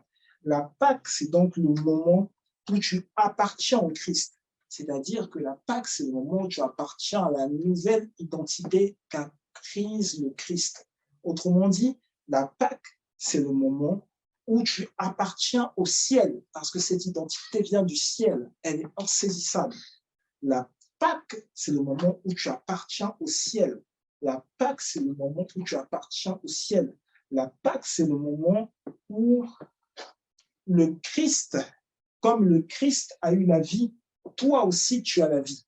La Pâque, c'est le moment où tu deviens partisan maintenant de la vie du Christ, la nouvelle vie du Christ, une vie qui est associée à sa nouvelle identité. La vie du Christ qui est associée à sa nouvelle identité. De la même manière dont il était insaisissable, toi aussi, tu deviens insaisissable. Pâques, c'est ce moment. Pâques, c'est ce moment où c'est toi-même qui décides, qui permet peut-être que quelqu'un reçoive aussi cette vie-là qui est en toi par ton toucher, par ta bouche, par ta parole. Pâques, c'est le moment où la vie du Christ devient tienne. Pâques, c'est le moment où la vie du ciel devient tienne. Car nous allons partager le repas du Seigneur.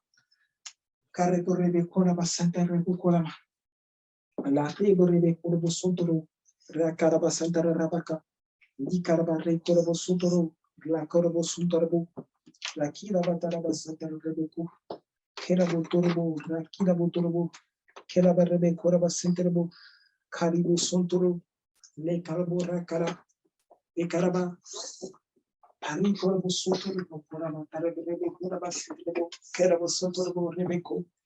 Pâques, c'est le moment. Talita Kumi est réel.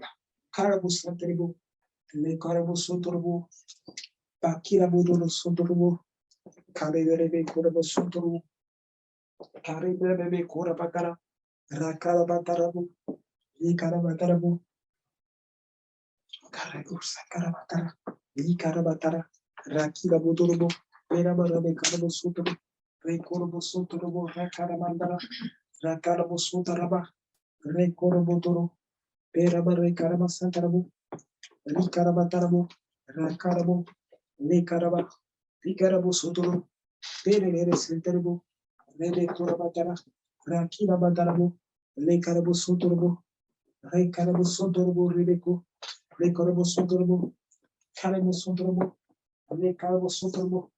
Pâques, c'est le moment où la résurrection du Christ est palpable dans ton corps. Pâques, c'est le moment où la résurrection du Christ est palpable autour de toi. Il s'agit d'un aliment spirituel. Ça veut dire que le monde spirituel qui t'envahit est désormais envahi par le ciel, est désormais envahi par le côté insaisissable qui vient de l'Esprit de Dieu. Pâques, c'est le moment où l'Esprit de Dieu domine sur la mort. Pâques, c'est le moment où l'Esprit de Dieu domine sur les persécutions. Pâques, c'est le moment où l'Esprit de Dieu domine sur les enfontillages de Satan.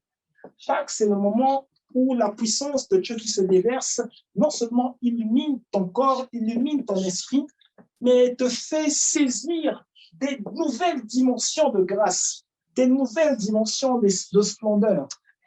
De la cendre, tu passes à la splendeur. De la cendre, tu passes à la splendeur.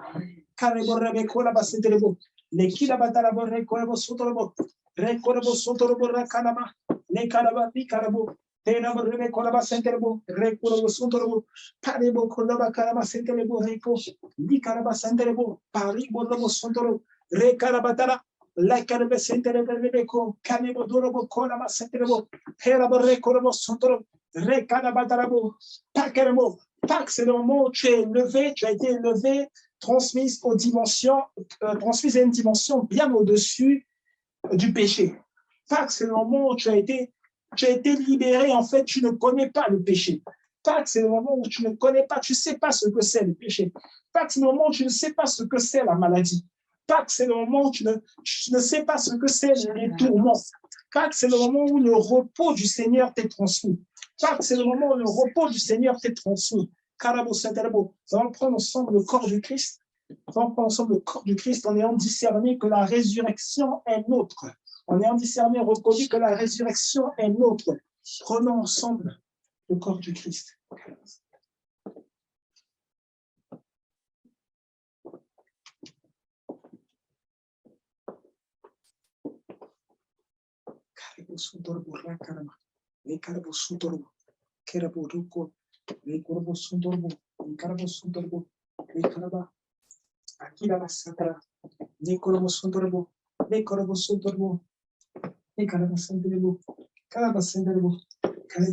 Cette douleur au niveau de la ceinture disparaît.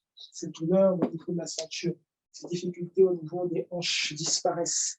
Karebo suntura karaba, kerabo suntura rebe koraba satarabo, li karabo suntura borreko, le karabo suntura borrebe koraba satarabo rebeko, kerabo suntura borreko. Pâques, c'est le moment où nous savons nous présenter devant la personne de Dieu. Pâques, c'est le moment où nous pouvons nous présenter devant la personne de Dieu. Nous pouvons être totalement investis de la communion avec Dieu. Il faut être totalement investi de la communion avec la personne de Dieu. Le sang, nous sommes approchés, nous sommes sur cette montagne de Sion. Pâques, c'est le moment où nous sommes sur la montagne de Sion et nous y sommes, non pas de façon temporaire, mais de façon éternelle. Là où nous sommes près de ce Jésus, le médiateur de la nouvelle alliance. Celle qui est bâtie sur l'aspersion du sang de Jésus. Le sang de Jésus, ce n'est autre que la personne de Dieu. Parce que c'est dans le sang qu'on trouve l'identité de Dieu. C'est dans le sang que l'on trouve l'identité de Dieu. C'est dans le sang que l'on trouve les gènes de Dieu. Ça veut dire que la communion au sang du Christ, c'est la communion au génotype de Dieu. C'est la communion à l'ADN de Dieu. C'est la communion à l'ADN de Dieu. Ça veut dire les difficultés qui te semblaient réelles. Aujourd'hui, elles disparaissent.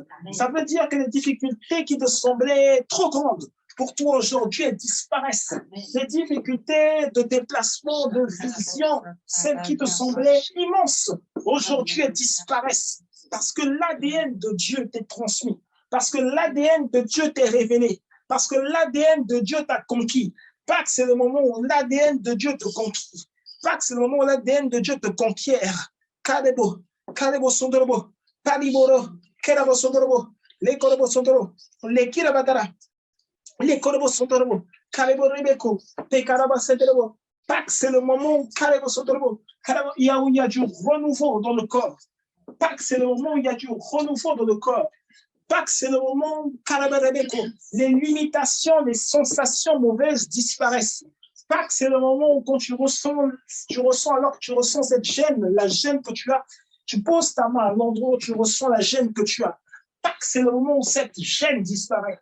Pâques, c'est le moment où ces douleurs disparaissent. Pâques, c'est le moment où sont éradiquées ces douleurs. Pâques, c'est le moment où sont éradiquées ces douleurs.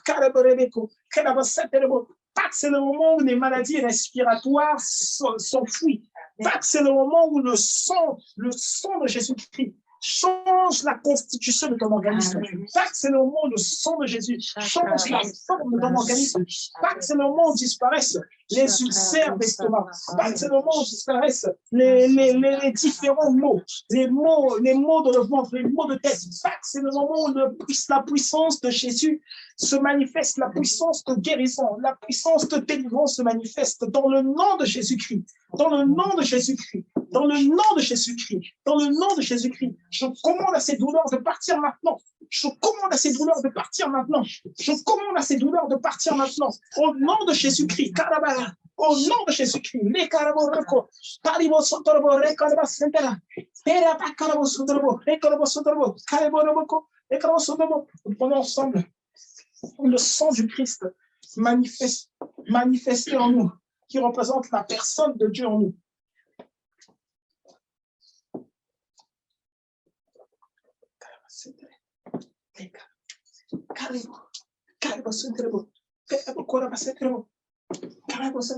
Ce sang du Christ déversé dans les corps apporte la vie. Ce sang du Christ déversé dans les corps détruit la mort. Ce sang du Christ déversé dans les corps change le génotype. Le sang du Christ déversé dans les corps change le génotype. Le sang du Christ déversé dans les corps change les situations. Le sang du Christ déversé dans les corps modifie le génotype. Le sang du Christ déversé dans les corps réprime la maladie. Le sang du Christ déversé dans les corps réprime la mort. Le sang du Christ déversé dans les corps réprime la mort. Le sang du Christ déversé dans les corps réprime la maladie. Le sang du Christ déversé dans les corps réprime la maladie. Délivre de l'envoûtement. Le sang du Christ déversé dans les corps réprime la maladie. Au nom de Jésus. Au nom de Jésus. Carabarrico. Les carabasanderebo. Le sang du Christ déversé dans les corps réprime la maladie. Le sang du Christ déversé dans les corps réprime la maladie. Le sang du Christ déversé dans les corps réprime la maladie. Les carabos sont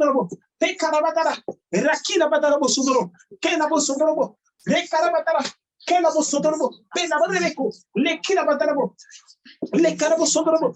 Payoboreko, Kella Patarabo Sonobo, Recarabo Sonobo, Carabo Sonobo, Perabo Sonobo, Carabo Sonobo. Le sang du Christ déversé dans les corps reprime la maladie. Ça veut dire que ces retards de règles, ils ne vont plus être vus, ils ne vont plus être perçus. Ces retards de règles n'ont plus être perçus, n'ont plus être vus. C'est-à-dire que là, je parle de retards qui étaient injustifiés, ou alors qui pouvaient peut-être trouver son origine dans le stress. Peu importe, le stress, les éléments de la vie, dans les éléments de la vie, Dieu intervient. Dieu a une réponse. Et sa réponse est perceptible aujourd'hui. Sa réponse est perceptible aujourd'hui par la puissance du sang de Jésus, qui parle beaucoup plus fort que le sang d'Abel. Par la puissance du sang de Jésus, qui parle beaucoup plus fort que le sang d'Abel.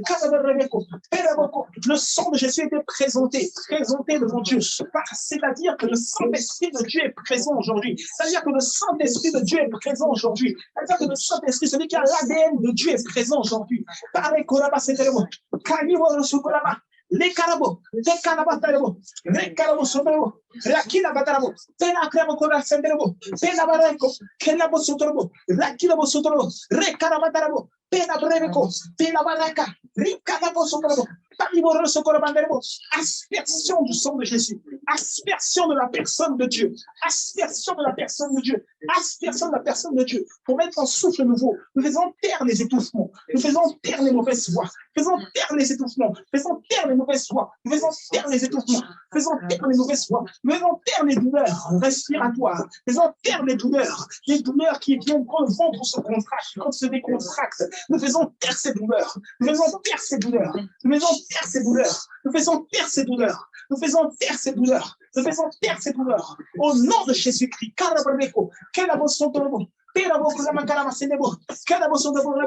Je prends autorité maintenant contre tout esprit qui voulait empêcher la manifestation, la sanctification de ton atmosphère, la sanctification de ta vie. Je déclare et je décrète tout esprit malveillant, esprit malfaisant qui voulait s'opposer à toi, qui voulait s'opposer à ta montée. Aujourd'hui, nous le faisons taire. Aujourd'hui, nous le rabaissons et nous le renvoyons loin de ta vie. Nous le renvoyons loin de ta vie. Nous le renvoyons dans les lieux arides. Nous le renvoyons dans les lieux arides. Attendre son jugement. Au nom de Jésus. Au nom de Jésus. Les carabos sont terribles. Les carabos, les carabos, les carabos, nous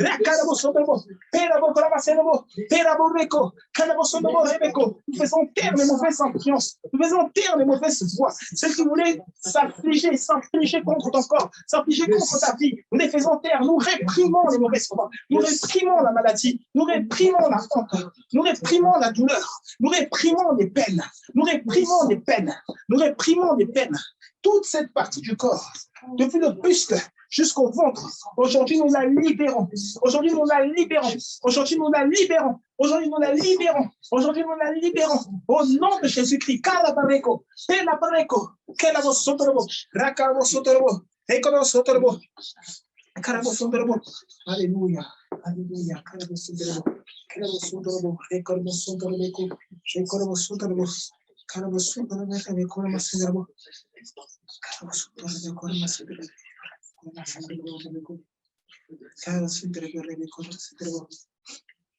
Au nom de Jésus-Christ. J'ai vu un message de quelqu'un qui a dit, mais je ne sais pas à quelle heure il est écrit, mais ça date peut-être, quelqu'un qui avait dit Amen, je reçois car cela fait 2 heures que j'ai mal au niveau de la ceinture abdominale. C'est peut-être au moment où je parlais de ceinture, justement. Est-ce que cette personne veut bien dire comment elle se sent là? Est-ce que cette personne veut bien dire comment elle se sent là maintenant? C'est Marie-Laure, en tout cas moi je lis Marie-Laure 973. Cette personne veut bien dire comment elle se sent là maintenant?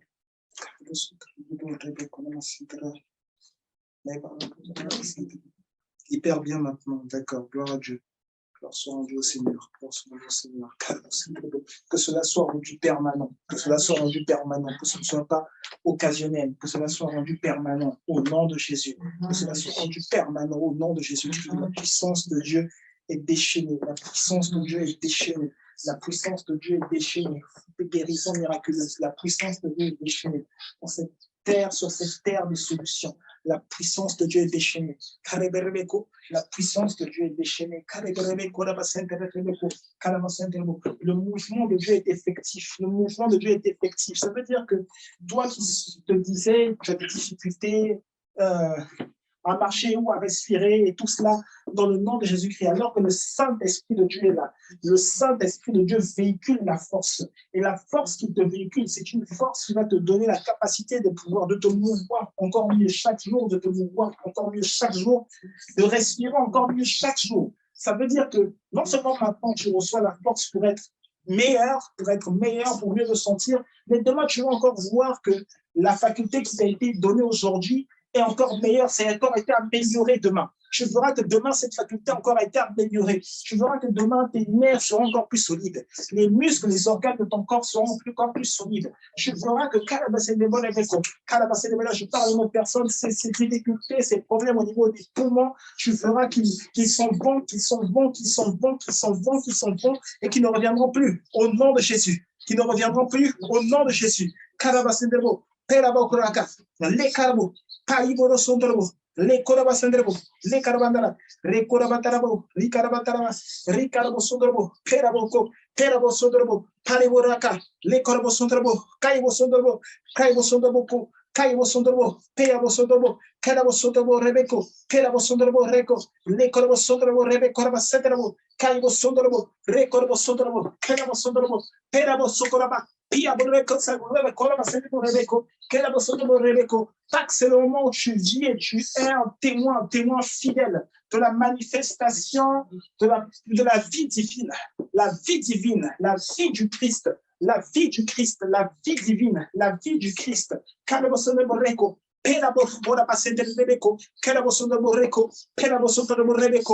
menaces que tu avais, quand tu dormais, tu ne les retrouveras plus.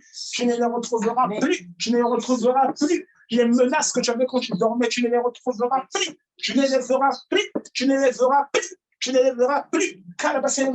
Tac, c'est le moment où tu es devenu insaisissable. Tac, c'est le moment où tu es devenu insaisissable. Tac, c'est le moment où tu es devenu insaisissable. Tac, c'est le moment où tu es devenu insaisissable. Au nom de Jésus-Christ. Au nom de Jésus-Christ. Tac, c'est le moment où une intelligence surnaturelle qui a été transmise.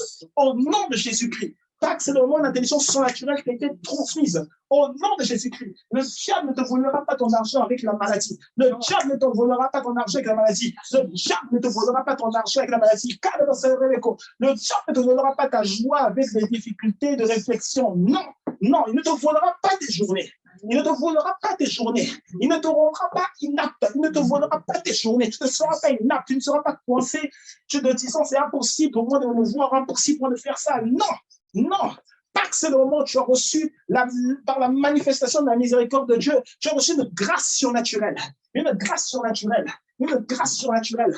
Une grâce surnaturelle. Une grâce surnaturelle. Et cette grâce est tombée sur toi. Cette grâce est manifestée sur toi. Au nom de Jésus-Christ. Au nom de Jésus-Christ.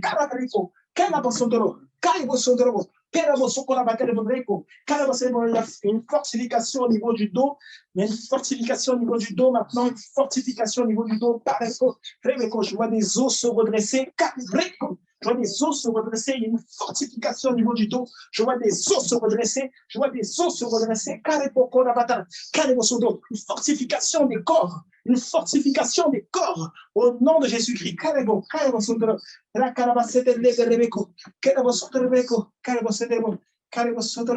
nom de Jésus-Christ. Au nom de Jésus-Christ. Seigneur, sois glorifié pour ce qui a été fait. Sois glorifié pour ce qui a été fait. Dans le nom de Jésus-Christ. Célébrons le nom du Seigneur. Merci. Merci pour ta main puissante qui a été manifestée. Merci pour ta main puissante qui a été manifestée.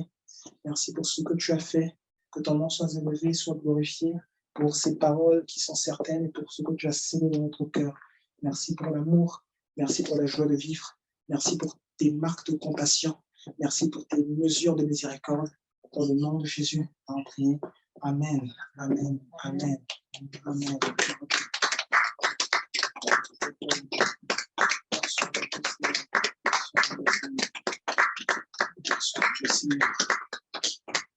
Merci, Seigneur. Seigneur a touché. Seigneur a infusé sa puissance. Est-ce que quelqu'un a été béni? Est-ce que quelqu'un a été béni? Est-ce que quelqu'un a été béni parce que le Seigneur a fait? Gloire à Dieu, gloire à Dieu, gloire à Dieu. Oui, je remonte au message de la sœur Marie-Laure qui disait donc qu'elle se sentait hyper bien et elle dit ensuite et les douleurs se sont manifestées au niveau hanche-poitrine, mais au moment de la prière, du haut de la poitrine et de la ceinture abdominale, un tourbillon d'onction m'a saisi et j'ai ressenti la délivrance physique et émotionnelle de cette zone. Gloire à Jésus. Amen. Amen. Célébrez Dieu. Célébrez Dieu pour l'action de Dieu. Célébrez Dieu pour ce qu'il a fait. Célébrez Dieu pour ce qu'il a fait. Ce permanent. On peut rendre grâce au Seigneur, on peut rendre gloire à Dieu. On peut rendre gloire à Dieu. Merci à Dieu pour ce qui a été fait. Merci à Dieu pour ce qui a été fait. Alors, j'espère que vous avez aimé ce moment que nous allons passer ensemble. Que quelqu'un a des questions, un retour, une question, une remarque, une interrogation. Voilà, nous sommes là, nous écoutons, tout le monde parle. Bonsoir. Bonsoir. C'est Daisy. Alors, j'avais une interrogation. C'est pas sur ce que nous avons vu. C'est ma propre question. Alors, le verset se trouve dans Job 33, verset 23. Job 33, verset 23. Oui. Comme vous avez parlé de l'ange, du coup, ça m'est revenu dans la tête. Du coup, je profite de poser la question. On dit ceci, mais je lis la version parole de vie. Mais un ange se trouve peut-être près de ce malade, un intermédiaire de Dieu, pris entre mille, qui lui rappelle son devoir. L'ange a pitié de lui et dit à Dieu, évite-lui de descendre dans la tombe. J'ai trouvé le moyen de lui délivrer. En fait, moi, je pensais que les anges obéissaient à la parole de Dieu et à notre parole. Quand je change de version, c'est parfois Dieu qui dit à l'homme, plutôt à l'ange, que évite-lui le mal. J'ai trouvé une manière de le délivrer. Ça semble changer dans différentes versions. Du coup, je me suis dit, est-ce que ça pouvait coller à ce que vous avez dit tout à l'heure, que l'ange, dans le livre d'Ésaïe, que l'ange était à ce moment-là aussi Dieu. Enfin, c'était ça à peu près ma question. D'accord, très bien, merci pour la question. Alors, de manière générale, le mois de juin, c'est le mois où on va beaucoup parler des anges, des différents types d'anges. Le mois de juin, c'est une information de manière générale. Je pense que j'ai même pas fait passer l'information du mois de mai. Si tu me rappelles, c'est d'ailleurs. Je me suis dit qu'il y avait déjà beaucoup d'informations. Alors, pour ce que j'ai dit, j'ai parlé d'une expression précise qui était décrite par les prophètes souvent. L'expression, c'était l'ange qui est devant la face de Dieu. Et en fait, cette expression, l'ange qui est devant la face de Dieu, associée, j'ai envie de dire, la lumière, la splendeur de Dieu à un être qui était devant lui. Et en fait, on avait l'impression de voir un être qui était devant lui parce que ce qui se passait, c'était que, alors Dieu est lumière, je reformule ainsi, c'est pour ça que j'ai parlé de splendeur. 1 Timothée, je pense que c'est le chapitre 2, verset 16, on dit que Dieu est lumière, et d'ailleurs que Dieu habite dans la lumière. C'est l'endroit où on trouve Dieu. Dieu n'habite pas au ciel, Dieu habite dans la lumière, parce que Dieu est lumière. Et comme Dieu est lumière, on avait l'impression de voir un être devant lui. À un certain moment, les prophètes qui voyaient Dieu comme étant lumière avaient l'impression de voir un être devant lui. Et c'est pour cela qu'ils parlaient de l'ange qui était devant la face de Dieu. Ils se disaient, cet être-là, c'est potentiellement un ange. Mais en fait, l'être qui était devant la face de Dieu, ce n'était pas du tout un ange. L'être qui était devant la face de Dieu, c'était celui qui permettait de visualiser la personne de Dieu, celui qui permettait de visualiser les attributs de Dieu, celui qui permettait de visualiser les fonctions de Dieu, pas un attribut de Dieu, mais plusieurs attributs de Dieu et plusieurs fonctions de Dieu. Et cet être, c'est Dieu lui-même, c'est son esprit, c'est le Saint-Esprit. Donc, ça veut dire que quand les prophètes, par exemple, le prophète Ésaïe disait ils ont attristé le Saint-Esprit, c'était l'ange devant la face de Dieu, etc. Le prophète Ésaïe était simplement en train de parler du Saint-Esprit. Ce n'était pas un ange, c'était uniquement le Saint-Esprit. Ce n'était pas un ange. Donc ça, c'est dans ce dont j'ai parlé, ce qui a été dit pendant le service d'aujourd'hui. Ensuite, donc maintenant, concernant ce verset, on essaye plus ou moins de le remettre dans son contexte. J'ai lu uniquement le verset d'avant, le verset d'après. Je suis allé très rapidement sur le chapitre d'avant pour savoir exactement à quel moment de la vie de Job ces déclarations sont faites. Ces déclarations sont faites donc lorsque Job a le cœur attristé, il est devant ses amis et ses amis lui parlent, ses amis lui disent en gros ne te lamente pas, ne fais pas cela, ne fais pas ceci, ne fais pas cela, etc., etc. Ses amis semblent lui donner des conseils. Donc parmi les conseils qui sont donnés à ses amis, qui sont donnés par les amis de Job à Job pour essayer de le réconforter, parmi les conseils, il y a donc le verset que tu cites. On dit, mais s'il trouve pour lui un ange, un malak, un messager, un ange intercesseur, un d'entre les 1000 qui annonce à l'homme la voie qu'il doit suivre, on considère qu'il y a 1000 anges qui doivent annoncer à l'homme la voie qu'il doit suivre, s'il trouve un ange qui va intercéder pour lui, qui annonce, oui, ok, verset 24, Dieu a compassion de lui et dit à l'ange, là j'ai la version du second, Dieu a compassion de lui et dit à l'ange, délivre-le afin qu'il ne descende pas dans la fosse. J'ai trouvé une rançon. Donc ici, on est en train de considérer que l'ange dont on parle, ce n'est pas le Saint-Esprit, puisqu'il n'y a qu'un seul Saint-Esprit. Et ici, on est en train de dire un d'entre les 1000, un ange d'entre les 1000. Un ange qui intercède d'entre les 1000, un qui fait partie de 1000, un ange parmi 1000 anges. Donc, on n'est pas du tout en train de faire référence au Saint-Esprit, comme moi, je faisais référence au Saint-Esprit dans les écrits du prophète Ésaïe, au moins, nous avons lu. Donc, ici, on est en train de te parler d'un type d'ange particulier qui va intervenir qui peut intervenir dans l'intercession. Et ce type d'ange particulier est effectivement commandé par Dieu. Donc, c'est un type d'ange particulier, mais en tout cas, c'est un ange. Contrairement à ce que j'ai dit tout à l'heure, c'était que c'est écrit l'ange, mais en fait, ce n'est pas l'ange, c'est le Saint-Esprit. C'est juste écrit l'ange, mais ce n'est pas l'ange, c'est le Saint-Esprit. Mais là, on est bien en face d'un ange. L'ange est effectivement, quand le livre des Hébreux 1 présente les anges, on dit que ce sont des esprits envoyés par Dieu pour effectuer un ministère, des esprits au service de Dieu qui sont envoyés pour effectuer un ministère auprès de ceux qui doivent hériter du salut. Donc, les anges sont des esprits, ok, mais les anges sont des esprits au service de Dieu, de la même manière dont la police est au service de l'État, ou la police est au service de l'État, oui, mais la police va travailler pour le bien de la population. Les anges, c'est pareil, c'est exactement la même chose. La police est au service de l'État, mais on travaille pour le bien de la population. C'est exactement de cela dont il s'agit. Voilà. Donc, je voulais aussi dire, dans d'autres versions, on parlait que l'ange était intercesseur. Donc, Donc, les anges aussi intercèdent. Du moins, c'est la vision de l'auteur. Ok. Du coup, par rapport à plusieurs versions où on dit que soit c'est l'ange qui parle à Dieu ou c'est Dieu qui parle à l'ange, qu'est-ce que vous pouvez dire sur ça? Du coup, en fait, est-ce que tu as une de ces versions qui te dit, là, c'est dans les versets 23 et 24 là, que nous avons lu. Oui, oui, dans votre version à vous, je crois que vous avez dit que Dieu a dit à l'ange.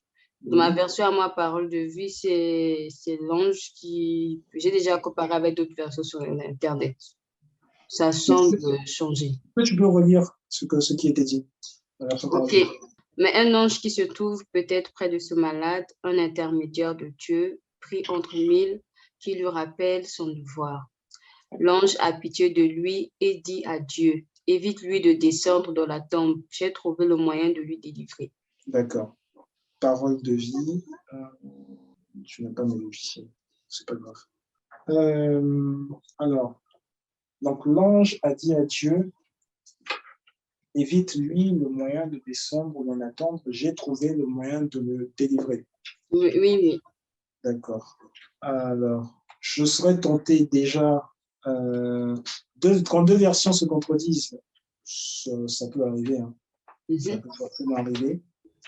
Mais lorsque deux versions comme cela se contredisent et qu'il y a en plus, on te dit qu'un ange effectue une demande à Dieu, il est en train de parler à Dieu. On est ici, comme je l'ai dit, on est ici en train de parler sur la vision de l'auteur d'un type d'ange spécifique. Il l'appelle intercesseur parmi les mille.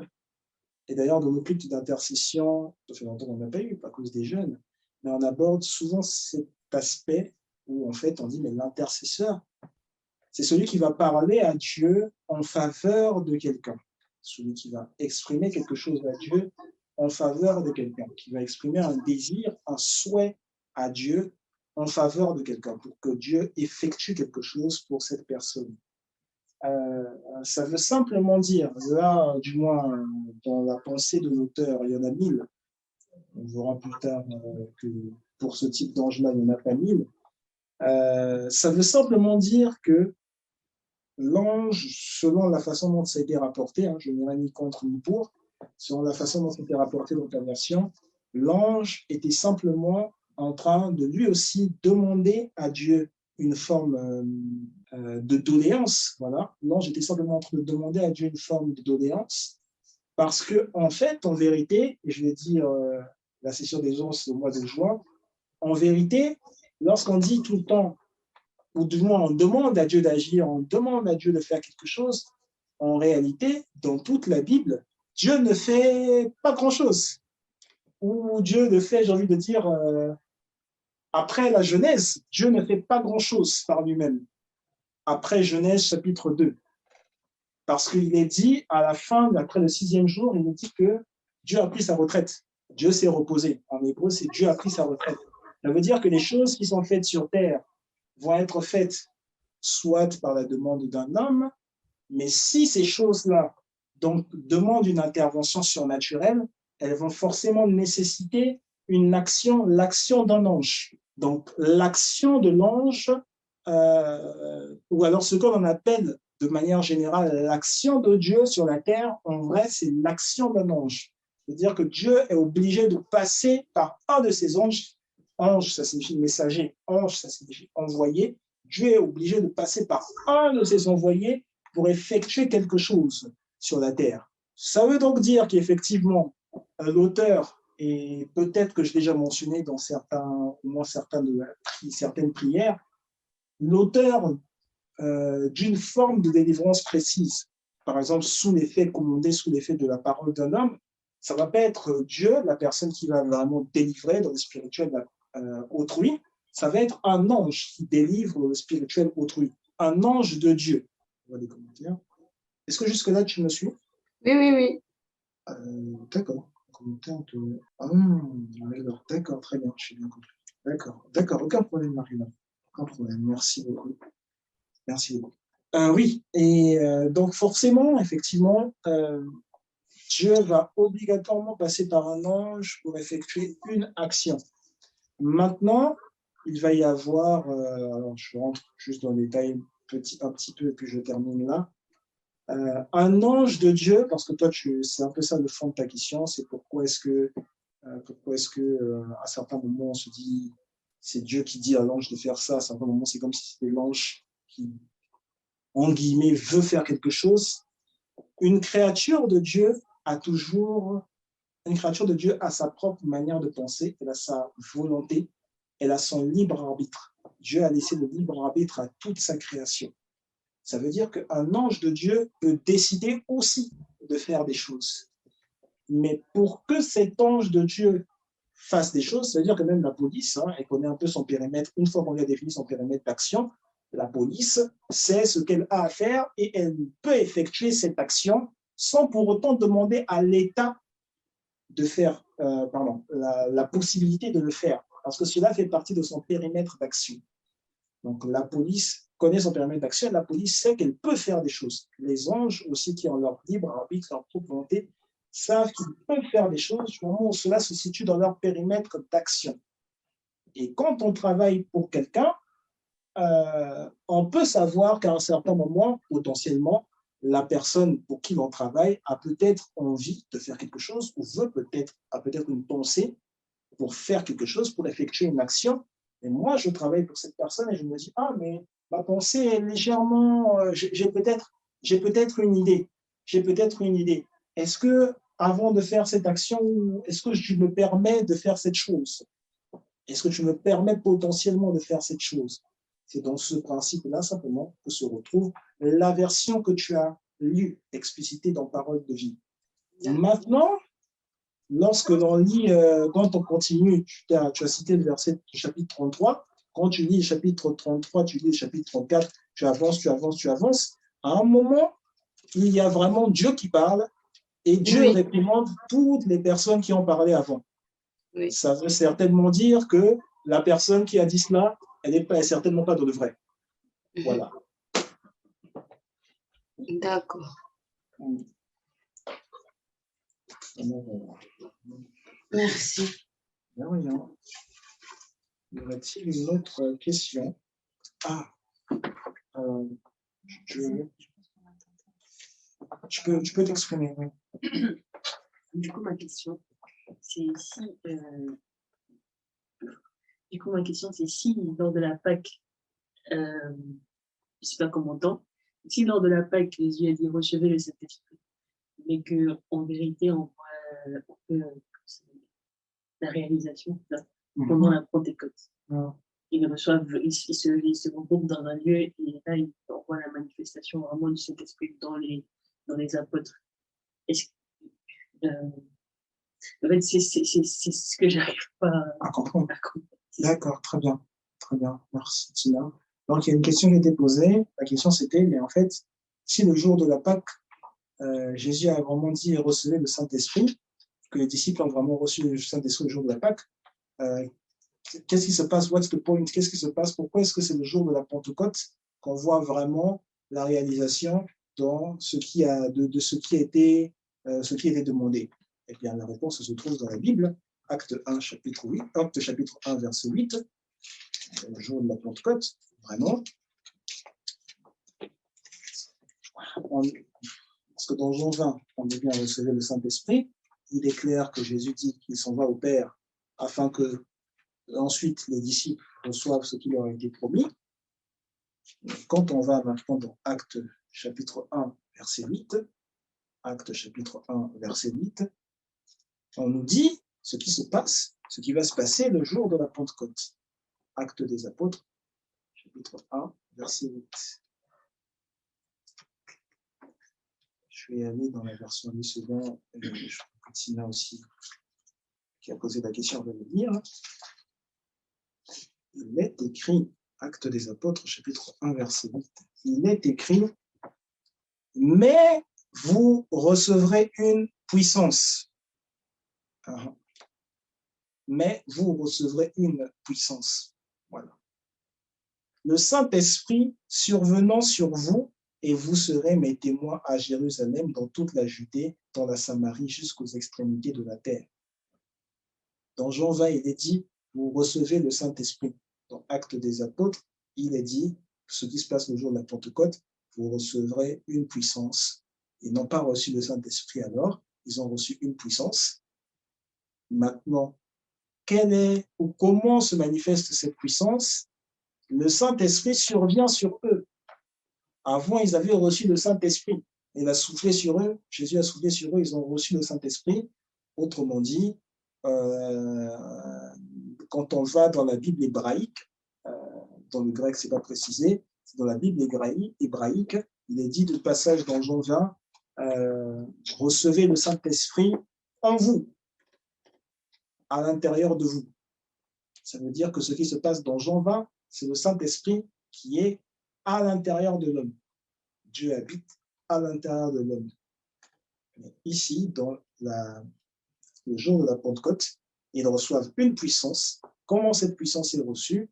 Le Saint-Esprit là qu'ils avaient reçu, qui était en eux, ce Saint-Esprit, c'est comme s'il prend une autre position, c'est comme s'il change de position, comme un bébé qui est dans le ventre de sa maman et qui tourne, et ben le Saint-Esprit aussi, il décide de se tourner, il n'est plus en eux, et aussi il vient maintenant sur eux. Ou alors il décide d'aller sur eux.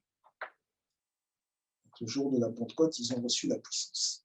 Dans Jean 20, ils ont reçu la personne. Un peu comme moi, dans certaines conditions, comme tout être humain. Un jour, ils vont peut-être connaître ma personne. Un autre jour, je suis fâché. Oh, c'est moi. Et là, on doit fermer le point. Ce jour-là, on connaît l'aspect de mon point fermé. Alors, il est tard. Il est très tard. Je pense qu'on a passé un très, très bon moment ensemble. Et je crois qu'on va continuer de passer de bons moments ensemble en communion avec le Seigneur Jésus. Voilà.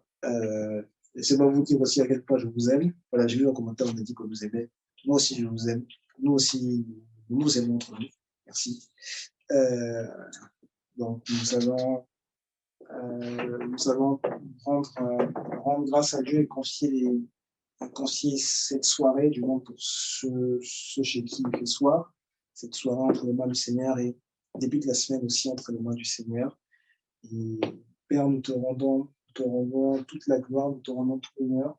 Merci pour ta magnificence, merci pour tes éclaircissements, merci pour la faculté que tu donnes de discerner et distinguer ce qu'il est possible de faire en toi et avec toi, de ce qui nous est limité.